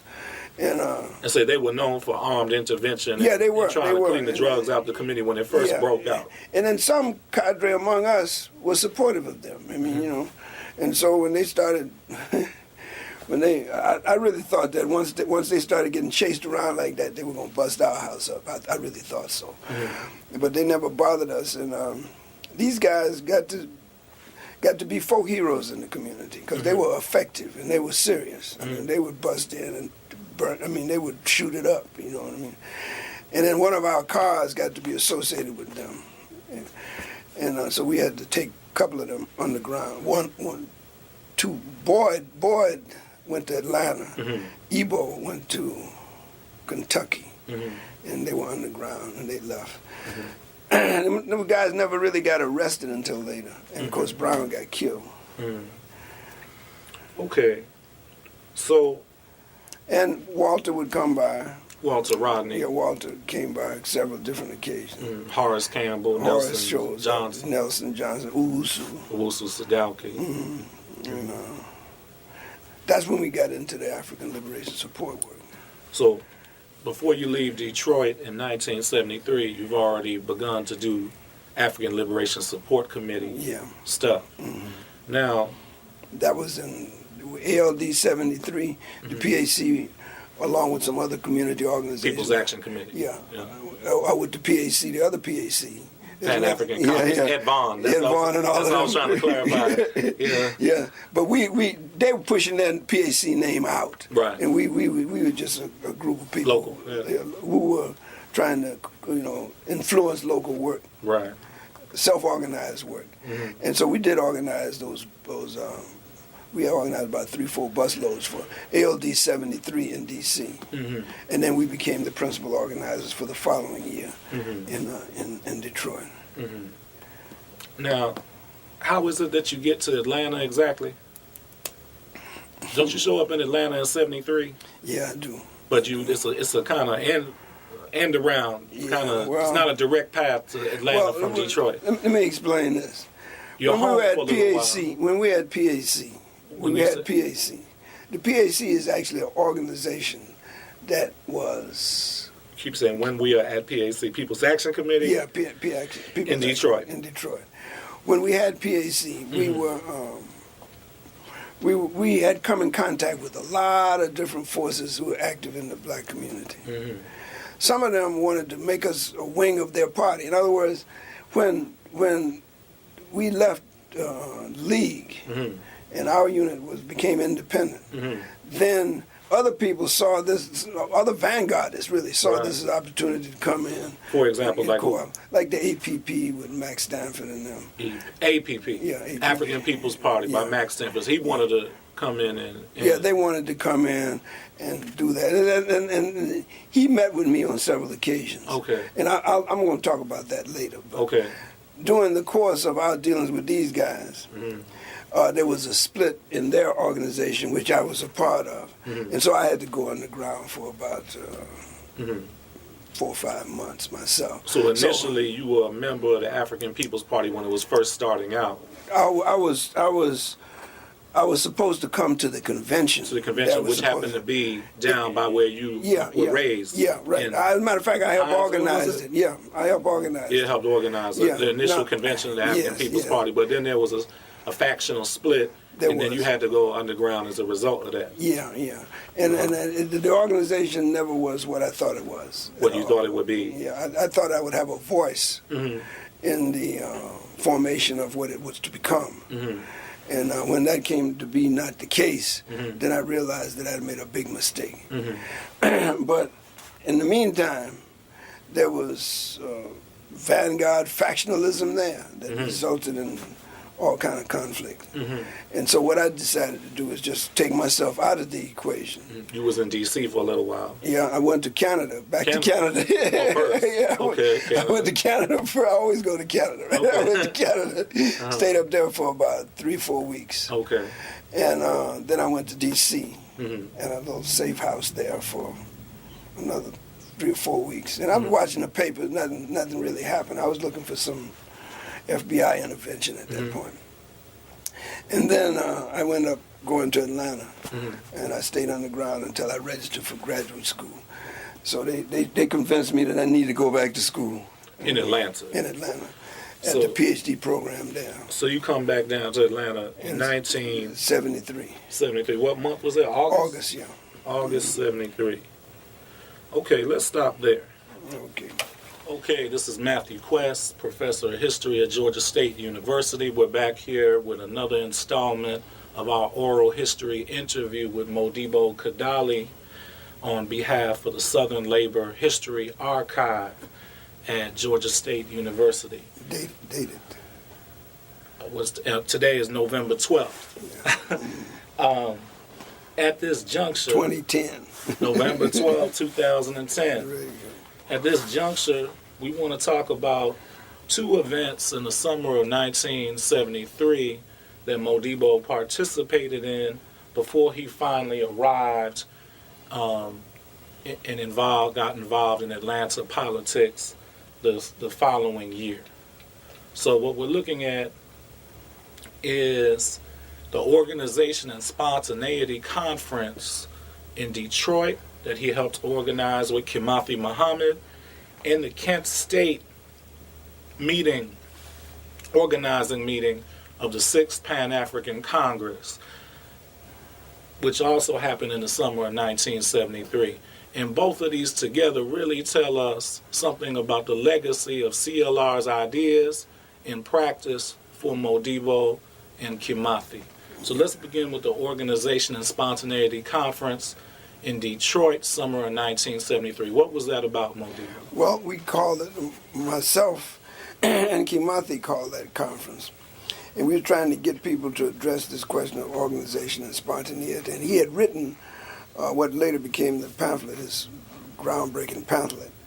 But he wanted to present it around to various people, and he wanted to come to that conference and have an open discussion about that, along with some other things. So he was organizing the people in Lansing, and I organized some people in Detroit. And we had the conference, an all-day conference at a community center in Detroit.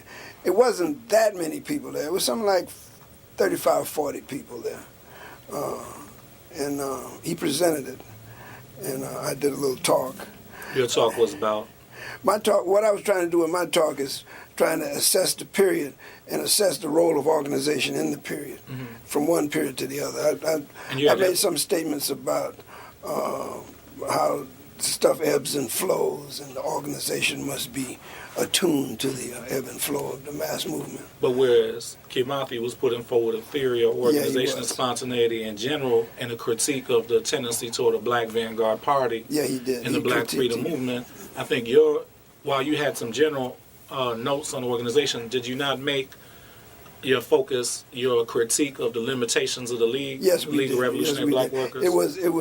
We I wouldn't say we condemned the League, but we analyzed the League in terms of its limited vanguard outlook, and our prognostication was that it couldn't go very far with that. Matter of fact, some people in the audience says, as far as they were concerned, vanguardism was dead, so it was clear that we were trying to forge new ground in that direction. And that's why the conference was so important. We were scheduled to have another one in another couple of years, but we never did. That was supposed to be the first in a series of organizations. Was this conference all of African Americans? Yeah, all African Americans. About 35 to 40? Yes. And so would you say that this is the high... About 30 to 35, I would say.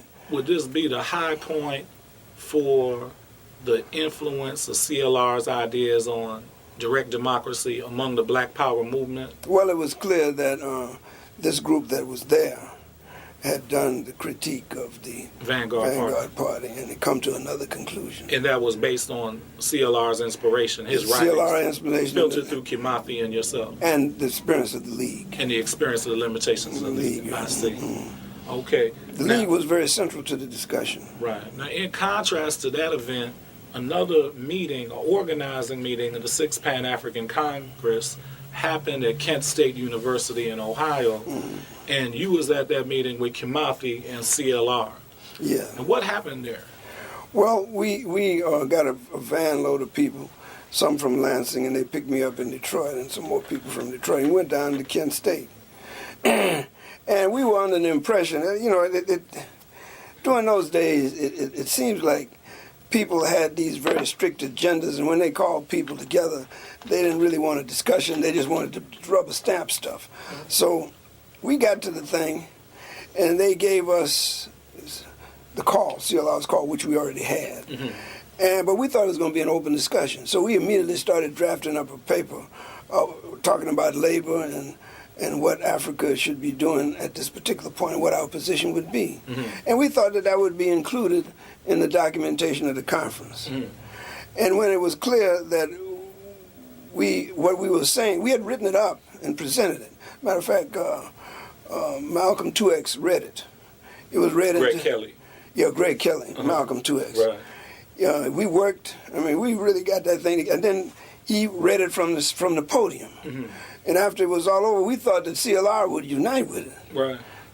But what was the analysis of labor in Africa that you guys put forward specifically? We said that the 6th Pan-African Congress should have a working class labor and view on technology. Because there was a professional layer that was promoting science and technology. Yeah, it was a bureaucratic group of people that wanted to institutionalize themselves and calcify themselves as some kind of institute of experts and guardians of the knowledge. We thought that the knowledge should be come from the masses, and there should be some kind of mass-based information based upon some useful kind of information to help develop the African continent. So the assumption was that the wisdom on science and technology should come from the African That's right, come from working people, and we thought that should be the thrust of this Pan-African Congress, or that we thought that at least they should record that there's some of us who believe that. Right. And So you thought CLR would unite? I really thought CLR was going to unite with it, and so they went through some shenanigans and stuff, and really when it came to the end, because we had the audience there, we were ready to push it to a vote, and they thought that we could win it. So Cortland Cox, who was a former organizer in SNCC. Yeah, former organizer in SNCC. He was chair. Right, he was chair of the 6th Pan-African Congress. He was chair of this meeting, too. The meeting, too, right. Yeah. And so he did a parliamentary maneuver, splitting our vote. He says, we're going to vote this up or down, or we're going to vote it with some tweaking that we can do, or on the other hand, some people can vote against it. So, so what happened is our vote, with the majority said, with the first two. Yeah, our vote should be the majority vote was to tweaking it. Right. So they said, okay, well we'll tweak it, and then we never heard anything from it. And we thought CLR would at least salvage the thing. You know what I mean? I say, oh no. And he just didn't do it, man. I mean, and I remember when Kemozi and myself, we were going up back to Michigan. I said, man, what the hell? He said he didn't know. I didn't know. Nobody else knew. But everybody was just shaking their heads, man. Now, in Kemozi's archive, private archive that Pat West holds. What does he say? Well, remember, there's a document from that meeting that CLR wrote about labor in Tanzania, and then there's a handwritten note that suggests it was that's not the original document that CLR's presentation. He made a presentation at this meeting, I believe, on labor in Tanzania, but it's somehow sanitized or very sanitized, or he didn't raise his full politics. No, he didn't. But we later, some years afterwards, after we saw what had happened, that he was hedging his bets at that point. But he was really out, and he should have known it, really. He was out. But, you know, eventually he hung around, and then at the last minute, he broke with them. Yeah, he broke with them. Right. And so he boycotted the 6th Pan-African Congress and would not attend in June '74. No, he didn't. Because the public reason was they banned the non-governmental delegations, the grassroots delegations from the Caribbean. Yeah, and they're only recognizing state delegations. The states, right. Yeah, and so you just couldn't live with that. Right. You know. Okay, so... But we went anyway. Kemozi didn't go. You went. But right. I went, and some other people. We took the essentials of that and made it the left caucus. Right. At the 6th Pan-African Congress in Tanzania. So, okay. And I've seen people write about that, and they say, I think some left, some groups in California, they thought themselves as the only critical force there. I mean, that's not accurate. Okay. So, in 1973, after these events, you moved to Atlanta. Yes. And you staying in the Vine City community. Yeah. And you Sunset Street. Okay. Yeah, right behind the post office. Okay. And you start orienting immediately to this anti-repression coalition. Well, police, because there's a struggle around police brutality with John Inman. It is. But I came down and I've gotten some money to go to school. I must say this so that we can understand. No problem. Haynes Walton, who was a friend of mine from Morehouse, he said, I didn't know this, but he said that the people at Atlanta University was organizing a PhD program to legitimize activists, and they were trying to recruit people who were active, and they were going to develop a political science PhD program around the political experience of African American people. And so I came down and talked to some people, and then, and I applied, and so I was admitted.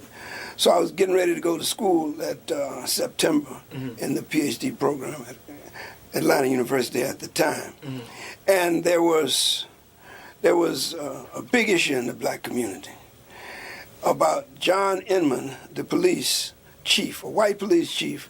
I mean, they were murdering young black men almost on a weekly basis, in the streets, openly. And the people were really upset about it. But there were two anti-repression coalitions. One led by the petty bourgeoisie under Jose, the other led by Jose Williams. With SCLC. SCLC. Okay. And then there was one which was very elitist around Jose's personality. Jose is our leader, Jose. Right. And on the other hand, you had the left Marxists. They had meetings, but nobody ever came to their meetings, and they were. That's Donald Stone. Donald Stone. I think Donald Stone was affiliated with RAM.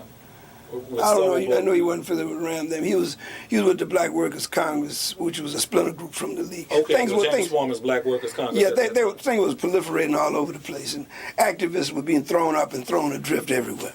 So, but their coalition was around debating about the merits of the Vanguard Party. So both of them were elitists. Okay, so the Donald Stone Coalition includes people from Black Workers Congress and the SWP in October. There you go. Those guys, those people. So they're debating the merits of the Vanguard Party. And how they should lead this struggle. And Jose was not the legitimate leader. So they're both elitists. They're both elitists, you know what I mean? So here I am, I said, boy, we got to do something.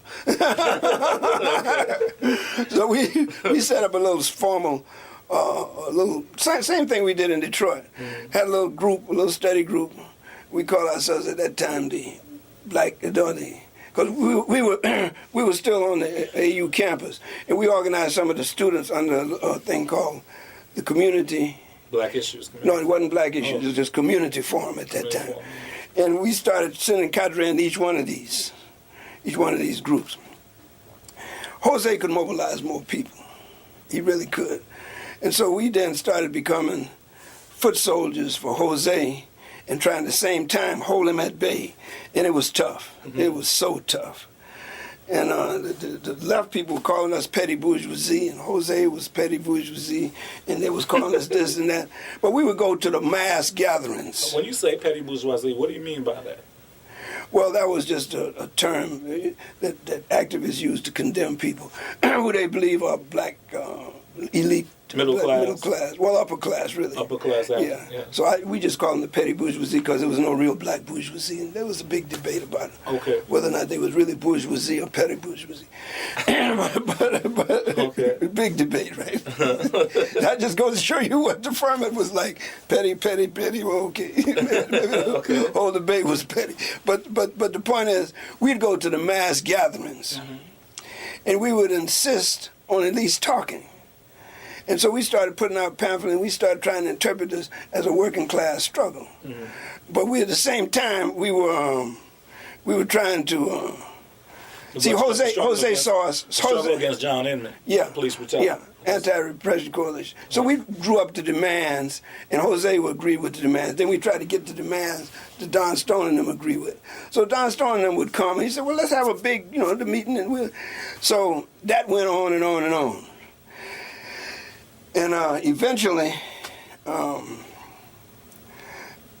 Maynard Jackson ran for mayor. Right. And a lot of people supported him. In the coalitions? In the various coalitions, yeah. Oh, okay. The Marxists, to their credit, they kind of stayed clear of it. Jose, of course, was for it. And the political scientists in Atlanta University was for it, but they were interested in making sure that the election was not stolen. So they got, and I was one of them, a poll watcher. So I poll watched for Maynard during that particular period of time. He got to be the mayor. And he was beholden to everybody. The garbage workers voted for him and everything. He got to be the mayor, and we put pressure on him to fire the police chief, John Inman. So what he did, rather than fire him outright, he did another charter. And the city council, they did another charter, and they created a super chief. On the old charter, the police department and the fire department was two separate units. Under the new charter, city charter, which Maynard had developed with the city council, there was a super chief. And he appointed Reginald Eves as the super chief. And John Inman at that time barricaded himself in his office. So we had to go down there, and everybody was united then. Because and I noticed this, that at a certain point, these little differences that people had were set aside for a while. to get John Inman out of the office. So eventually got John Inman out. But that was my baptism of fire with the petty bourgeoisie and the Marxists and everybody in Atlanta, including Maynard Jackson and Reginald Eves. Eves later was fired, and they started hiring other but the black community, I'll tell you so you understand it. Many people in the black community under those situations saw that Maynard Jackson would be like Barack Obama is today. Mm-hmm. And then later, of course, he turned on the garbage workers and everybody. Mm-hmm. So, tell me a little bit more about Black Issues Community Forum, which emerged, first starts off as the Community Forum, and then what you call Black Issues Community Forum. You have like a network of co-thinkers or co-activists, and these include people like Janita Muhammad and Belinda Kemp. Yeah, but they came in on the Desi Woods. But what happened is Jose was kind of impressed with us. Mm-hmm. You know, even though we tried to keep our distance from him. Mm-hmm. But we came to him and we said, look, we're having this forum, we need a place. Mm-hmm. So he had a church up on 100th Street, 100 and Chestnut at the time. Mm-hmm. And we met in the church basement twice a month. And we had leaflets and stuff. So anytime there was a housing workers strike or some kind of activity, they would come and we give them a forum. And we didn't criticize them. We just gave them, like we did in Detroit. They came, and then some of the people who were in the leadership of those various issue-oriented campaigns, they stayed and became members of our forum. And so we addressed all kinds of issues. You know, electric workers, strikes, and all kinds of things. Mm-hmm. High school stuff. And so the Desi Woods thing became an issue that we addressed. So who were Desi Woods and Cheryl Todd, and how did they have a defense committee around their homes? How did that emerge in spring '74? Well, what happened was the Desi Woods had a cousin or a relative in jail down in Reidsville. And they tried to get there, and they didn't have any money much, so what they did is they started hitchhiking in Wheeler County. Mm-hmm. And these good old boys picked both of them up in a truck, got on the CB radio, tried to call some friends and raped them. Mm-hmm. So before the guys could get there to do that, one of the, I don't know who killed who, but the guy ended up dead. And so they got arrested for murder, and they were in jail themselves. Mm-hmm. So the defense committee came, and they came to us, and they were trying to figure out how we should do the defense. And Desi Woods and Cheryl Todd? Yeah, Desi Woods and Cheryl. Their families came. Oh, okay. And some other activists came. And we put them in touch with some lawyers. But the point is, we raised the issue not whether or not they were guilty or innocent. We said if they killed them, they had a right to kill them. Mm-hmm. So we did the self-defense argument. Right. And eventually that's what their argument was. Mm-hmm. Even though Cheryl Todd, apparently she was not as closely related to it. And we had caravans going down to the courthouse when they were being tried. What courthouse was it at? Courthouse in Wheeler County. I forgot the name of the little town. Okay. But it's the Wheeler County Courthouse. Okay. Mm-hmm. So that was one of the things that we did as time went on. Now, you were continuing to do African Liberation Support Committee work, which is an independent project from the 6th Pan-African Congress, but it overlaps too. It does. And the 6th Pan-African Congress happens in June '74, but the spring it was supposed to be the previous year. But yes, it was postponed 1 year. Right. Mm-hmm. But spring '74. Oh, I'm sorry. When was it that you had this dispute? The African Liberation Support Committee had this dispute with Ralph Abernathy of SCLC around a donation he received. 74. He had a donation that he had received from Gulf Oil. Mm-hmm. Now, Gulf and Western, I don't know if they have Gulf Oil anymore, but Gulf and Western Oil Company were in the Cabinda province of Angola. We're in Angola. And then we had begun a Gulf oil boycott. Mm-hmm. And in the middle of the boycott, Andrew Young and all these people who later became, I don't know, saviors of Africa.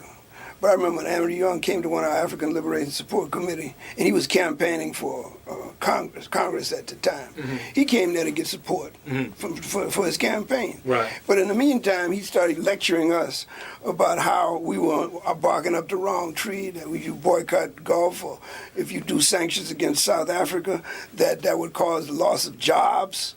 And I remember, man, it was a contentious debate. Mm-hmm. Right there on Mason Turner Road where they had that little nightclub back there. Mm-hmm. And them guys wanted to jump on Andrew Young, man.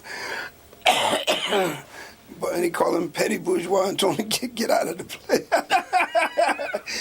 I wasn't as vociferous as some, because I didn't think it would, it would matter. But so you're saying Andrew Young was defending Andrew Young was presenting SCLC's reception of this money from Gulf Oil.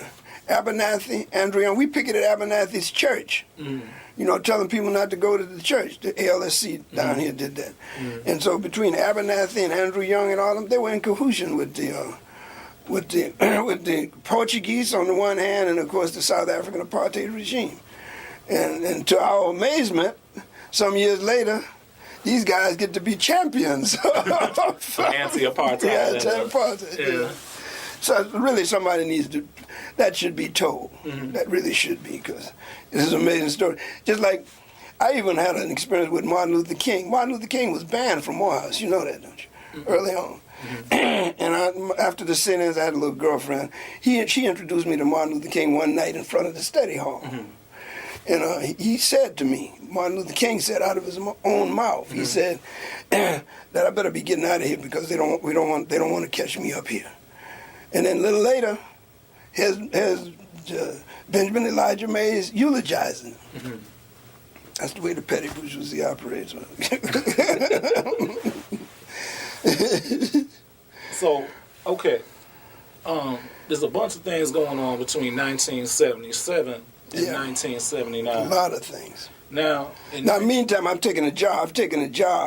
I haven't finished my PhD yet. Okay, but I got my master's degree. I've got 2 master's degrees, so I take a job at the new Atlanta Junior College. It's brand new. Yeah. Okay.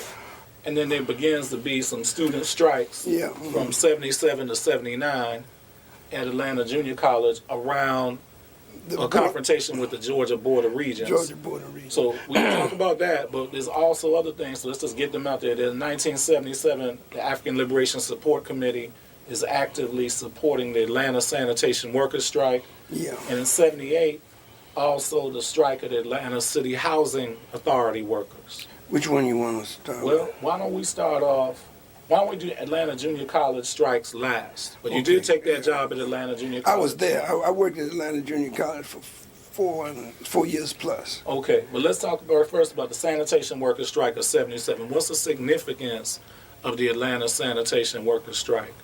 Well, keep in mind that the Black Issues Community Forum is now meeting, and Jose don't want to touch this. He doesn't want to touch this? No, he don't want to touch this, because the petty bourgeoisie had come out. I keep saying the petty bourgeoisie. The black middle class. The middle class black people had come out in support of Maynard Jackson firing these people. Right.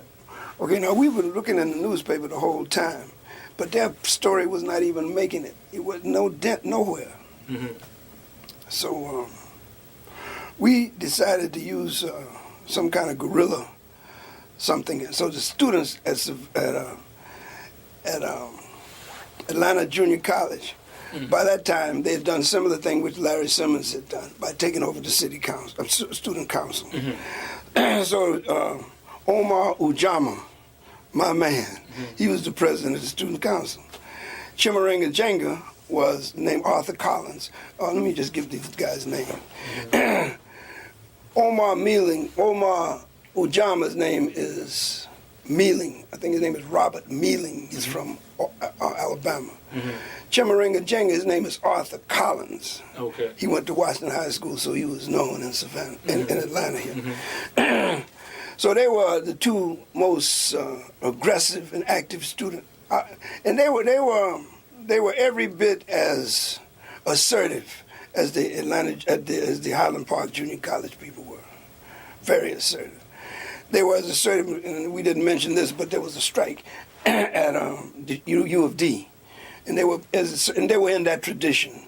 U of D? University of Detroit. Oh, but right. Previously. Okay. And I've been active, man. I didn't know I was this active, but I guess I was active. Because I got banned from the U of D. We might need to talk about that sometime. But anyway, Arthur Collins and Chimarenga Jenga were very knowledgeable. I think they were ex-military guys. They come back from the war, and they were older students. And they could read, and they were good students. They were actually good students. They were in my class. And they could understand this issue of the rising junior exam and other kinds of obstacles that were being placed, including the Regents test. And so they began to see that the Board of Regents was trying to keep people from going to school. So when they started talking about desegregating the university system, then they saw it coming. So we started agitating around mobilizing the students. CLR came in that mix. And Jabari Simama and myself were instrumental in getting him there. And the students were amazed to see an old man like that, because they know the petty bourgeoisie in Atlanta. I mean, see a radical old man like that, and that left an impression upon them. Now, these guys, Chimarenga and Omar and all of them, we worked together to get some more people. I drove a van. Chimarenga drove a van. Several people drove vans. We got vans. And in the middle of this strike, Maynard Jackson had said, because people started complaining, said, look, take the garbage to a central location and we'll help you pick it up. So we sitting around, we said, okay, let's take some garbage to a central location.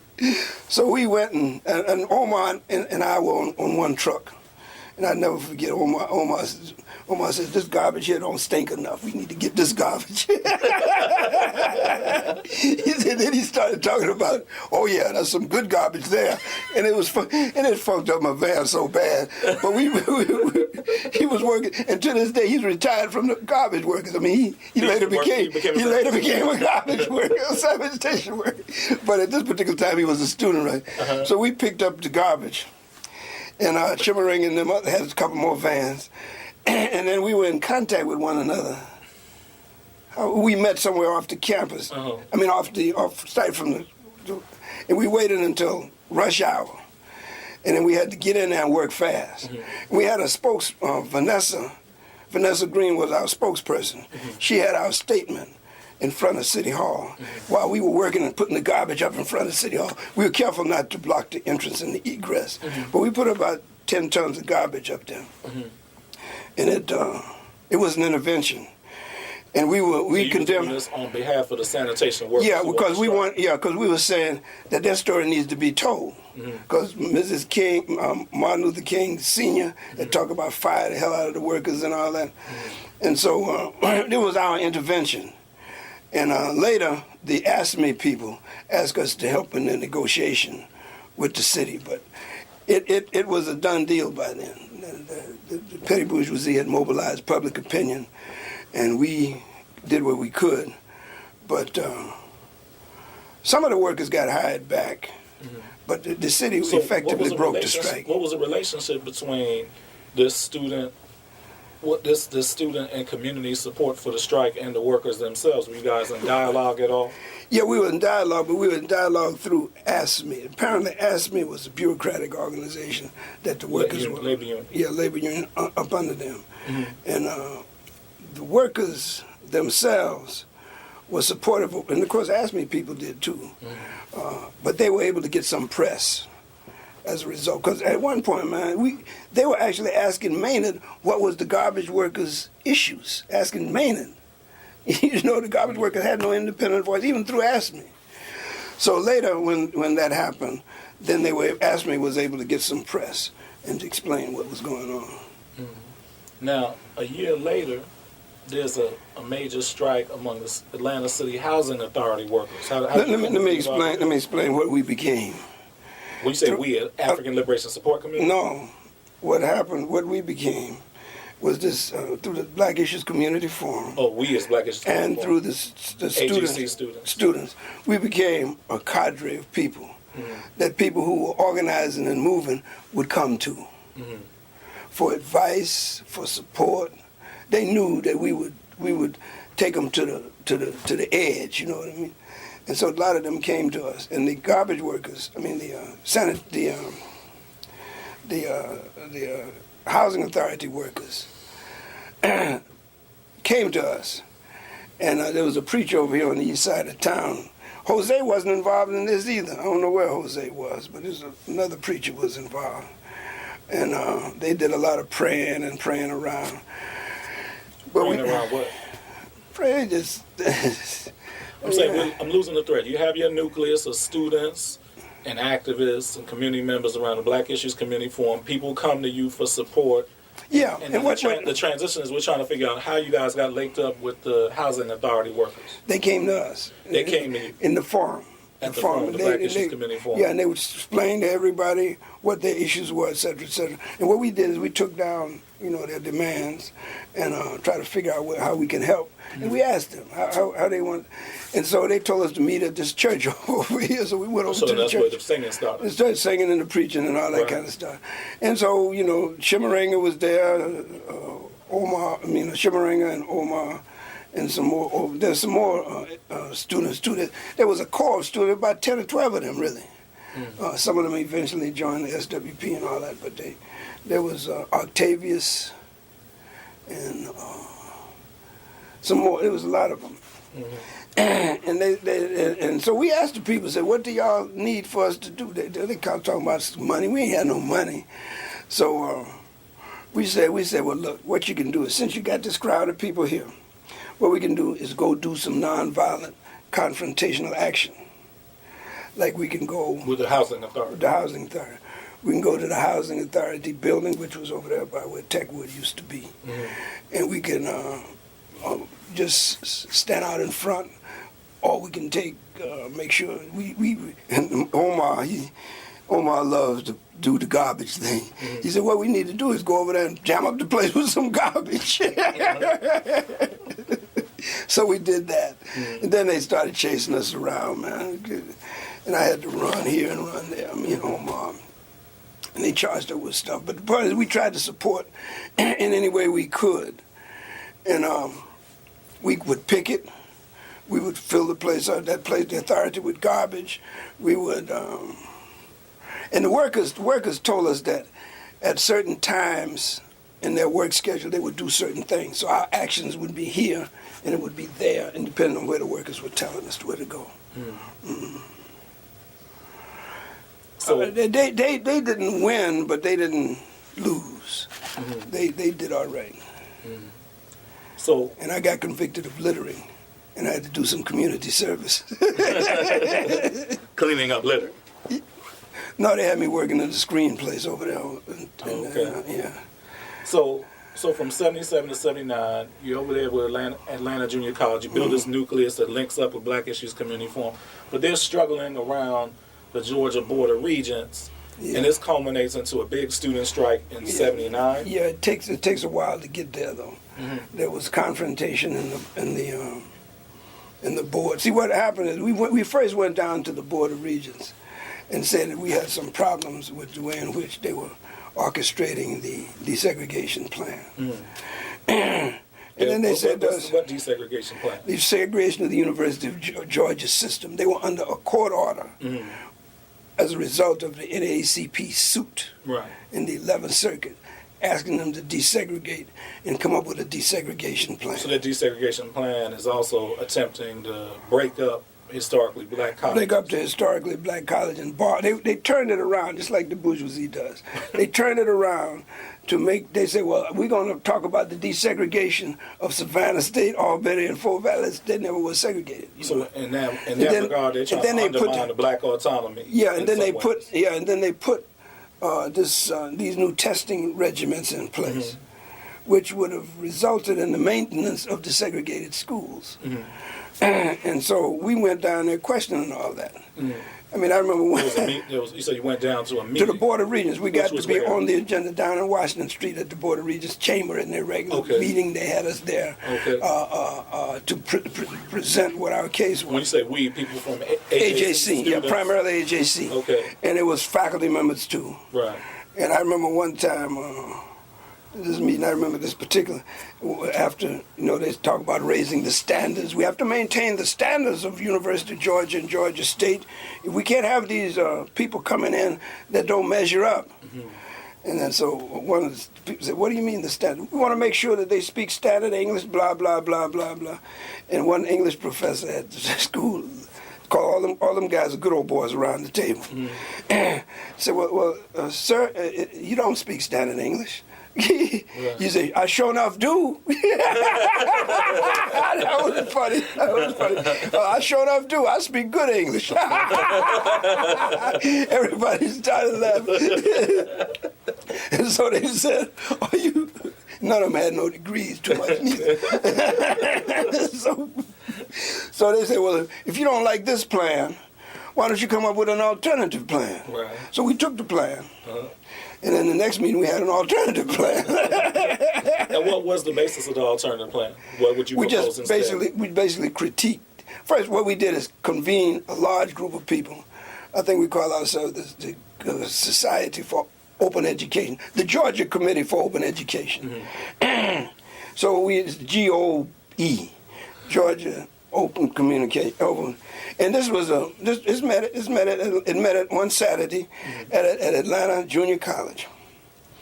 We went through the old Board of Regents plan. We had discussions, and I was charged with drafting up the alternative plan. But what we wanted to do is make sure that education was open to everybody. We even said that education is not even a privilege, but it's a right. And we tried to talk about how these testing, what the long-term effect of testing would be. So we said we need to take all of that out and make it so that, people could be used to remediate people.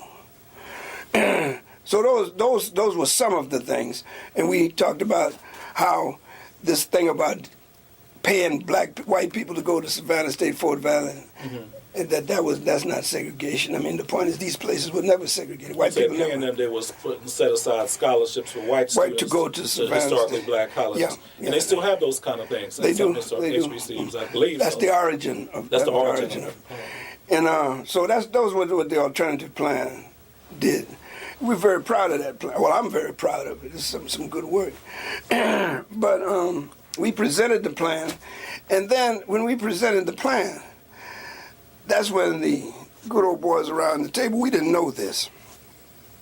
But when we were presenting the plan at the regular Board of Regents meeting, they had called in State Patrol officers from all over North Georgia.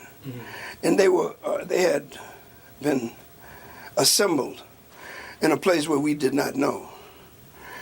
And when we were trying to explain what our plan was, our alternative plan was, they listened for a little while. And they said, "Nah, we've heard enough. Blah blah blah. Y'all got to disperse." And we said, "Well, we haven't finished yet." And they said, "No, we gotta disperse. I mean, y'all got to disperse." You know what them guys did? They got up and walked out. And at that point, them policemen came in the Board of Regents office and started pushing us out the door. And then it was pandemonium because Omar, and I remember they pushed Omar through. I thought Omar had gotten really hurt bad. They pushed him through a glass door. They had me. It was on TV too. This guy had had this billy club up my crotch. It was doing this to me, man. I mean, you know what I mean? And the women started screaming, and it was really pandemonium in there. I got arrested along with about 10, 12 other people, and they took us to the hospital. I mean, they beat us, man. They really whipped us. And that's what that was all about. And, of course, later we continued to struggle. I was fired, but later on we continued to struggle. And that's where the long march came from, to save the black schools. So there's a long march from Savannah to Atlanta in December of 79. Yes. Okay. With representatives from Fort Valley, Savannah State, Albany was not represented, Atlanta Junior College, and some more activists. We walked all the way. Omar and Shimaringa and the rest of the core cadre from Atlanta Metro. Now, this same summer of 79, there's also a struggle around the Reidsville prison. Yeah. So there's a march from Savannah to Reidsville. Yeah. And you organized that with Hosea Williams and Jose didn't do much organizing. Dick Gregory. Yeah, well, they were there. They were there. What happened was, these people, it was a lockdown in Reidsville State Penitentiary. Which is out, where is Reidsville? Near Reidsville, Georgia, in South Georgia, near Savannah. Oh, near Savannah. Okay. So Jose knew I was from down that way. So he called me and told me that he wanted me to set a groundwork for a march down there. And he was supposed to pay me $450. He paid me $200. I ain't got the rest of the money yet. But he did give us some money to open an office down there. So we opened the office about Office of what?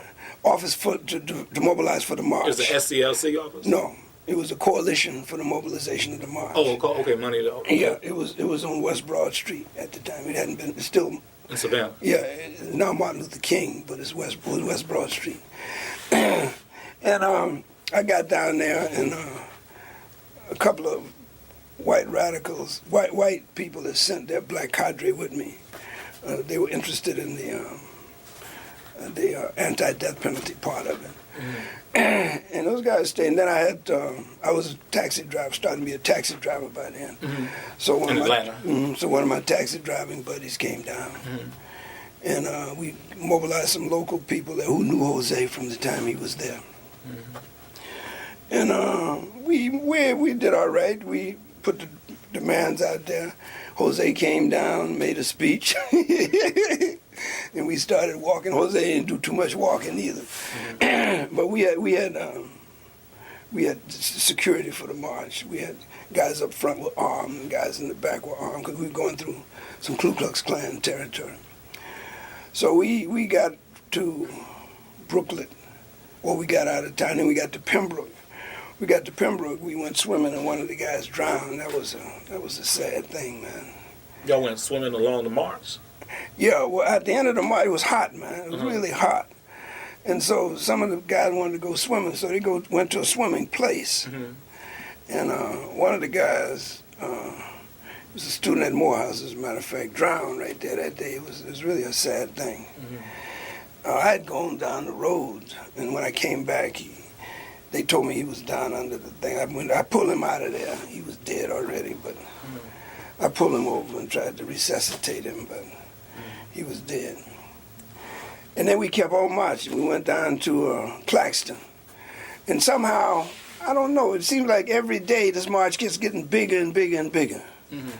And when we marched into Claxton, I think it was about 700 people. Marched out of Claxton and marched into Reidsville, there's about 1,000 people. Then that day from Reidsville down to the prison, we had to go down, that's another about 6-7 miles outside of town. And Jose, we sat down with Jose. We said, Jose, if these guys arrest us, we cannot go voluntarily. He said, yeah, that's right, we won't go voluntarily. I wish Jose was here. I could ask him about that. And so we went down there to the river because we were supposed to all go limp. We were supposed to tell all the people to just lay down on the bridge. We get to the bridge, there are the policemen there with their buses. And next thing I know, Jose's telling everybody to get in the bus. So they arrest us all. And as soon as we get back up to the courthouse in Reidsville, which is Tattnall County Courthouse, they let us all go. Dick Gregory, to his credit, he said, no, you can't do that. So he and some more people went back down to the bridge. And then they arrested them and charged them. And so we asked Jose, he says, look, we can't do this. We have to go down here and march all the way up to the prison. Because that's what we told the people in Savannah it was going to be. So that's when they put out the flyer, and we put out the flyer and called for a march from the Tatman County Courthouse to the Reidsville Penitentiary. Man, we had 2,050 people there. My father even came. My mother and them, they came. What? Besides the march against the death penalty, there was some other six people were locked down and accused of all kind of things, you know. And one of the things they had been involved in was building some kind of multiracial alliances within the prison. They were trying to do that. They were trying to do that, and they were trying to undermine them. Yeah, what they did when they saw that these people were effectively organizing, they started accusing them of things. Yeah, and one was also openly gay. Yeah, one of them was gay. And they tried to accuse call them all. They were doing all kind of things. Yeah. And then they eventually took those These guys. are all black men.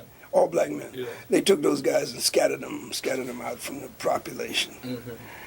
But they didn't hurt. You know what we were afraid of? We were afraid that they were going to lock them down. And, you know, Attica had occurred. So we were afraid that they were going to lock them down and do what they did at Attica. So that's why we had to get some pressure involved in it. And that's why the parents and stuff of those guys came to Jose, and that's when Jose called me. So from 79 to 81, another thing is developing, or 80, 81, there's the famous incidents with the Atlanta child murderers. Oh, yeah. So the Atlanta child murders is 80, 81?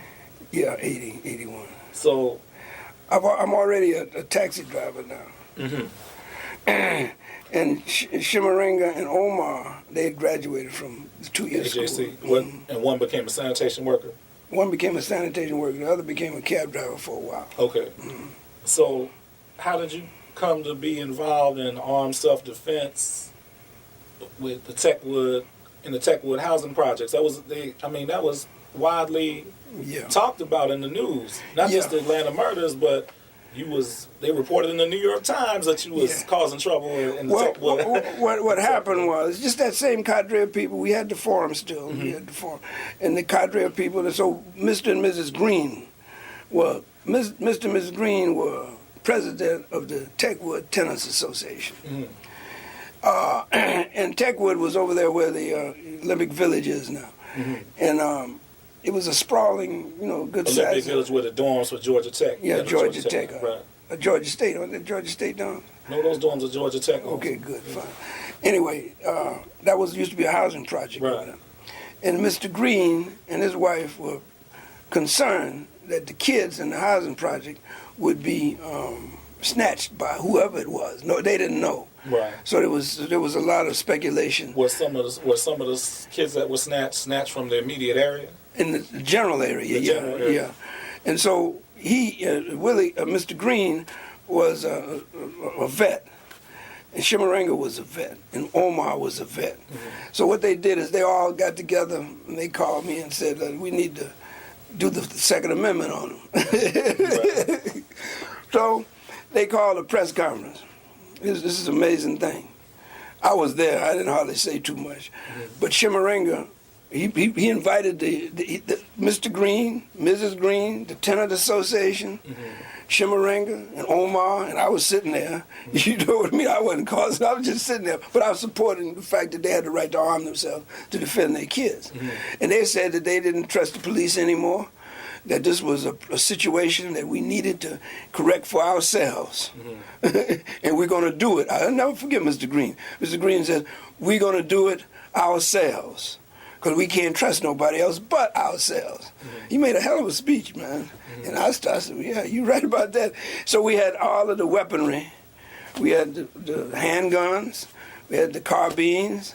We even had, and these were the guys, we had the guys that were supposed to patrol the community. Okay, now, Mr. Green, I don't know how to media pick. Mr. Green grabbed a baseball bat, and he said, these are the bats that we're going to use too. And so he had got some people with some baseball bats laid out there too. And so the next day, man, they called us vigilantes, and we were the bat patrol. Now, what we did, I remember this. The attorney for the city was there. The police was there.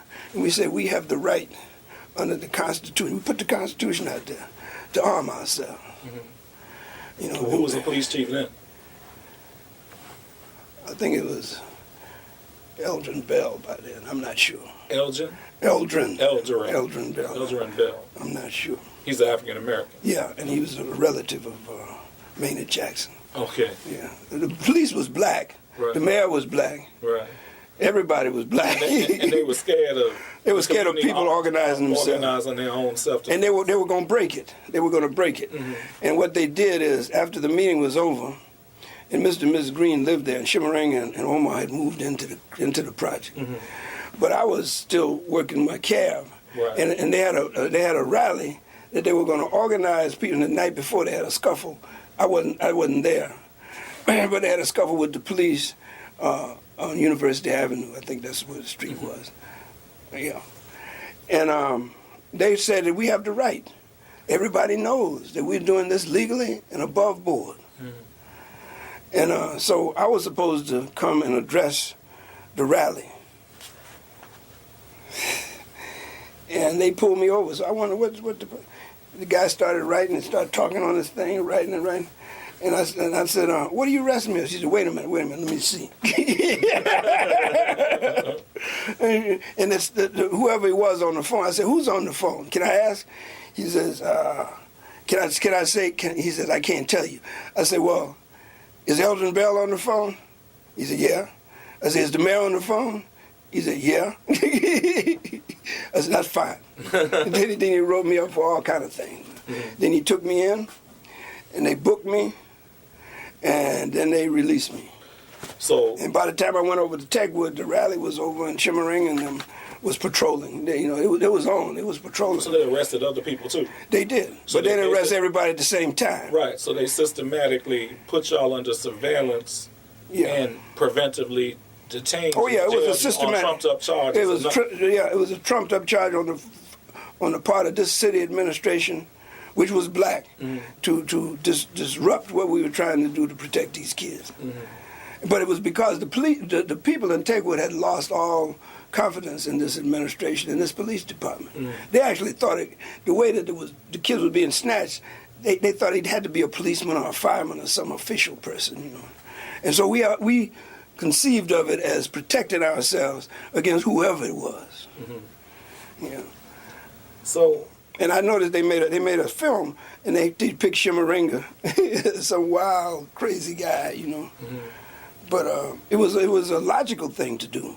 It was in the tradition of American justice, really. Mm-hmm.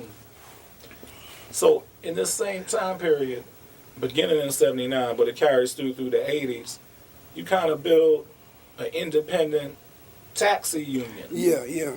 So you're driving. Man, at one point, I could have run for mayor and won. Really, it was just like that. Mm-hmm. But I didn't, I don't want to do that. But did people ask you to? Yeah, there were people saying, "Man, you need to go be the mayor." Blah blah. I said, no, I can't. Can't do that. I'm not interested. I'm not interested in nothing bureaucratic. Mm-hmm. So the way in which I got to drive a taxi is after I got fired from Atlanta Junior College. Still working on your doctorate. Well, yeah, but what happened was we won the suit. We didn't win the suit. What suit? There was a suit that the 5 teachers had gotten, including me, to get the summer contract. Mm-hmm. We alleged at AJC. We alleged that they had discriminated against us because of our action with the Board of Regents, and we won the suit. Mm-hmm. And they paid us, I think, around $5,000 a piece, which would be the amount of money we would have made if we were teaching. They hired all the others back except me, and Jabari resigned. Mm-hmm. The rest of them still worked. They retired from there. Mm-hmm. Okay, but that happened that same summer too, and so I got a job driving a cab to tide me over for the summer, and I applied a couple of places because I still was a teacher, and I got some offers out on the West Coast. Berkeley offered me something, but my father had a heart attack, so I couldn't go out there. Mm-hmm. So this was the time. It is amazing, but this was the time when desegregation was taking place, and there was a segregated taxi industry from the segregation period. The black guys were not organizing the companies. the black guys had what they call an independent taxi co-op. Well, they call it the car for hire. They had their own independent. They didn't have. They wasn't allowed to have meters. Mm-hmm. Let's stop right here. Why aren't they allowed to have meetings? Because only white drivers had meters, but the white guys were driving for companies. Having meetings as a union? No, I have a meter in the Meters. Only the white guys were allowed to have meters because they monopolized all the medallions or the official from the. But no, there was no medallion. Not yet. No, not yet. But each one of these car for hire guys had individual cars, and they formed an association. Okay. And that was a car for hire association, which really was a co-op, but it was a obtusely done co-op, limiting black people to ride and carry only black passengers. Mm-hmm. So when the taxi, two things were happening when I came into the taxi industry. Number one, the new airport was on the drawing board. Number two, the medallion system was just kicking in, and we can stop right there. Okay. My voice is giving out already. Okay, we're back with Modibo Kadalie. This is Matthew Quest. We're doing an oral history on behalf of the Southern Labor History Archive on November 12, 2010. And we're returning to our discussion of Modibo's work in the summer of 1979 through 81, where he was building an independent taxi union, as well as he was involved in the armed self-defense around the Techwood housing project during the Atlanta child murders. So you'd like to share something else with us about the Atlanta child murders? Yeah, Matthew, you can say what you want to say about it. But we did the press conference. Mm-hmm. And that press conference, we thought, would make what we did legitimate and what they did illegitimate. Who's they? The mayor and the police? The mayor and the police. Mm-hmm. Because we were legal. We were legal according to Georgia law. And Constitution. Well, the Georgia law, too. Mm-hmm. Georgia law and the city charter, as well as the Constitution. Mm-hmm. So when I got arrested and pulled over, and I'm going to tell you what this... I carry a gun because I'm a taxi driver at that time, a legally permitted license. Mm-hmm. So the guy first wrote down, "I'm going to charge you with carrying a gun without a permit." Mm-hmm. I said, "Well, here's my permit." He said, "Well, show it to the judge." Mm-hmm. And he said, "Carrying a concealed weapon, it's not concealed. Mm-hmm. You know, I'm a taxi driver." Right. And so then I realized that what he was doing was charging me with a whole bunch of different stuff, which he did to other people like that. They couldn't charge us. See, what we thought is that if they chased us around, like you said, and they didn't know what we were doing, then their legitimacy would be enhanced in the people's eyes. But then we said that this is what we're doing. Right. So what they did, we thought would be illegitimate.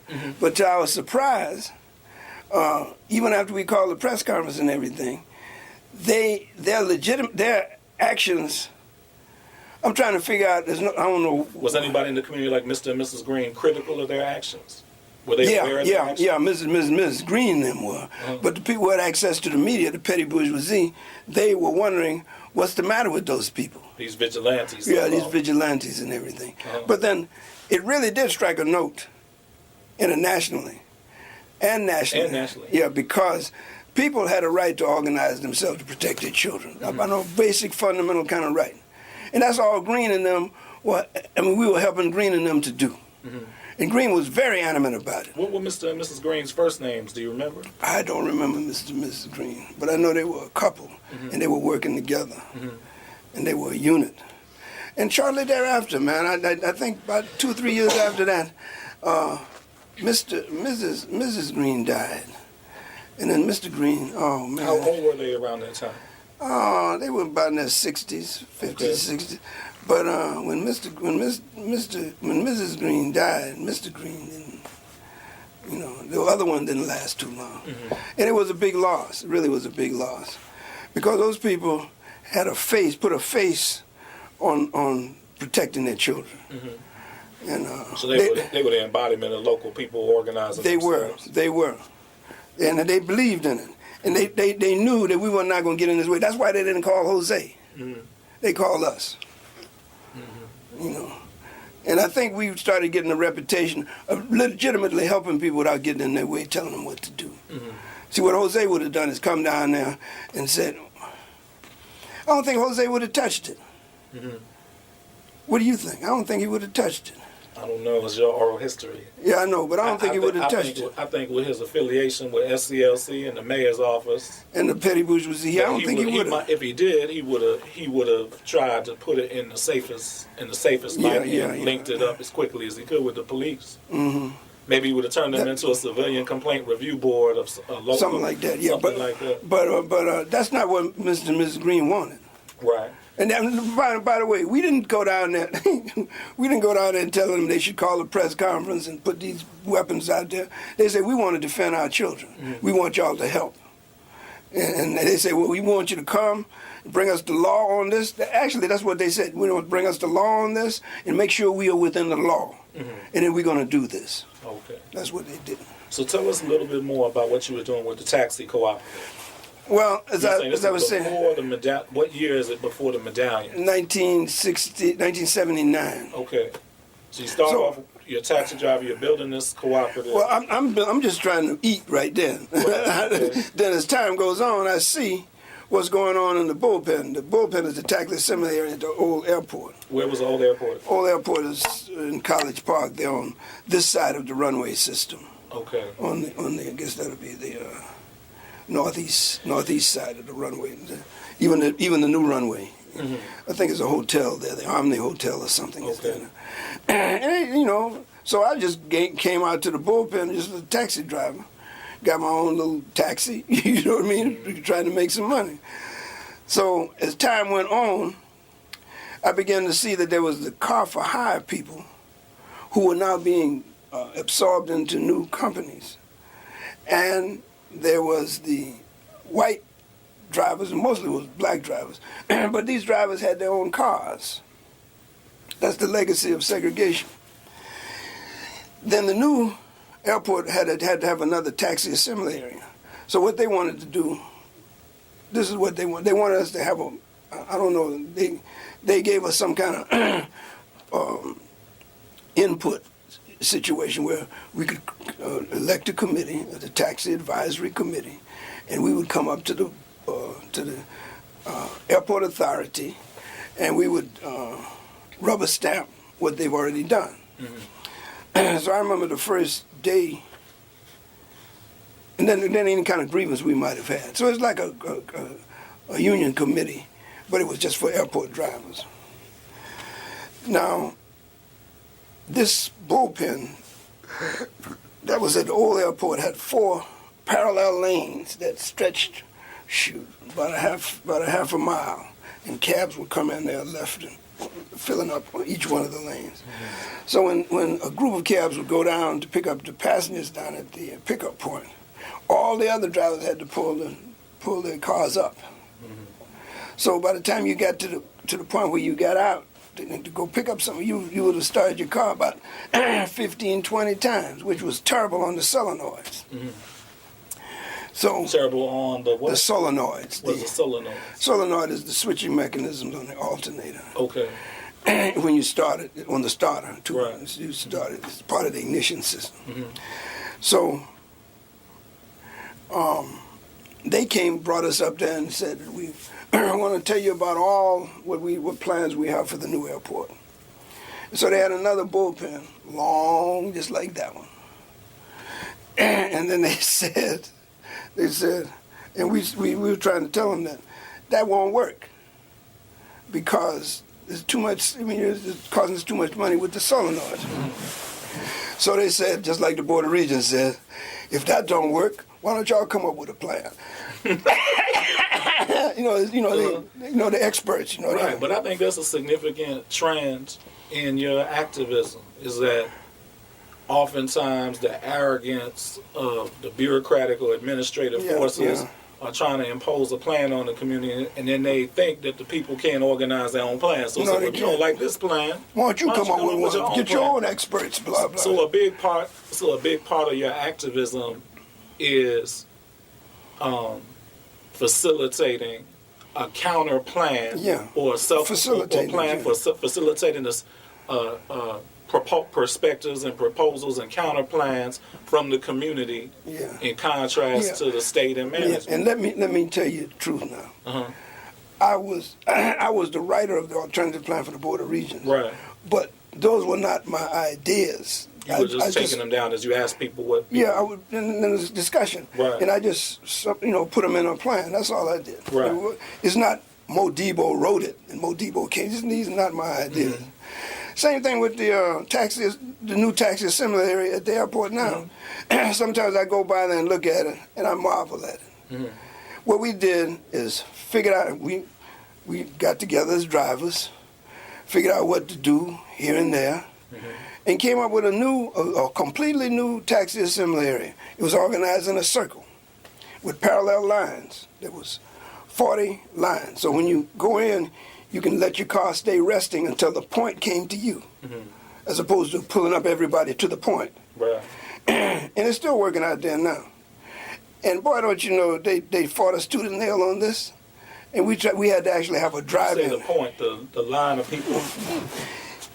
It's kind of hard to explain, but the way the bullpen, if you want to go out there and look at it, mm-hmm. the way the bullpen is now organized, it has about 40 lines parallel. Mm-hmm. So when you come in, it's a retrieval system. Mm-hmm. You unload from the left and load from the right. Mm-hmm. When the last car unloads from this side, it starts all over again. Mm-hmm. In other words, you unload from this side, and it goes to the next lane, and the next lane unload. So you don't have to pull up the car but twice till you get to the point where you're pulling out and going up to the pickup area. Mm-hmm. In other words, your turn comes to you. Okay. Which is a beautiful thing. It's not my idea. It really isn't. So you put it down on paper? Well, I put it down on paper, and so who came up with the idea? We all did. We all did. Okay. Somebody came up. Somebody said, "Well, damn, we spent all this time wasting gas going up through here. Shoot, man, we wasting money like this." And somebody once said, "Well, you know what? It'd be good if we can just come in the bullpen and and turn our cars off, and after 2 times we'd be up there." Mm-hmm. So that started the discussion. Okay. Some people said the point should come to us as opposed to us going to the point. It's just What's the thinking. The point, though? The point where you come out of the bullpen, where you're ready to come out of the bullpen and go up and pick up. I see. See, any time in the bullpen, there's 250 cars in there, mm-hmm. and if there are 5 cars needed upstairs, shouldn't everybody have to start up their engine, mm-hmm. And move up? So I'll show it to you. Okay. But that's a very interesting thing we did. Mm-hmm. And so when I facilitated that, and that's all I really did. I came up with some ideas too as they mm-hmm. prompted me. You know what I mean? Mm-hmm. And it turned out so beautiful. This is the thing. After it turned out beautifully, now the bullpen opens up, the new airport. Our day coming over there. Mm-hmm. They had policemen there. This was funny. We had organized the thing so it can load up from the left, and they designed it. We mm-hmm. helped them design, take the lanes and everything, and move from the left to the right. We got there. The policeman had it moving from the left to the right, and the guys in the committee said, "Man, they fucking it up, man. Blah blah blah blah, fucking up." I said, "No." You said left to right or right to left?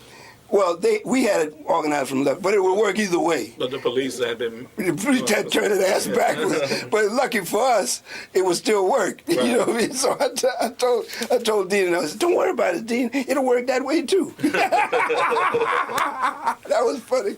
And the policemen, they was there thinking they was directing us into this bullpen. But they don't know that you guys designed it. Yeah, right. They don't know that.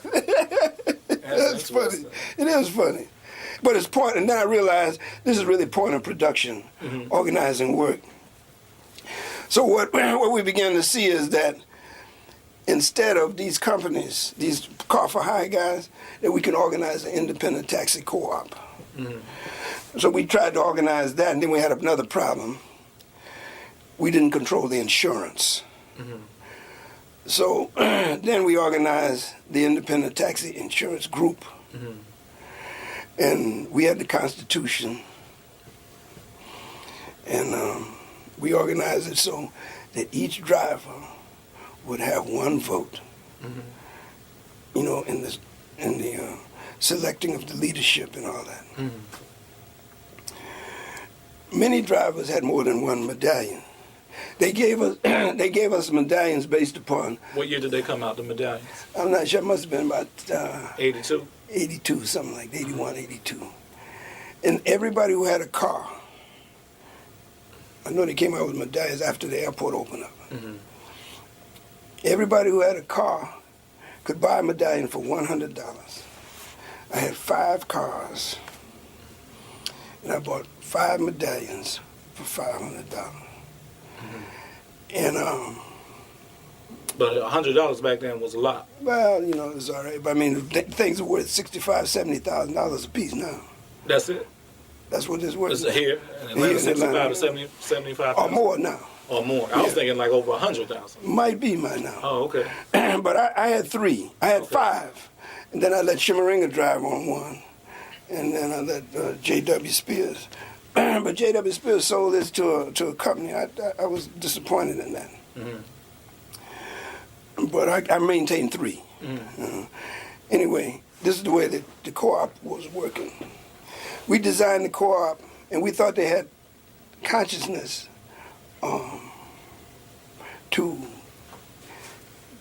we thought that the old car for hire independent driver consciousness was a part of what they were.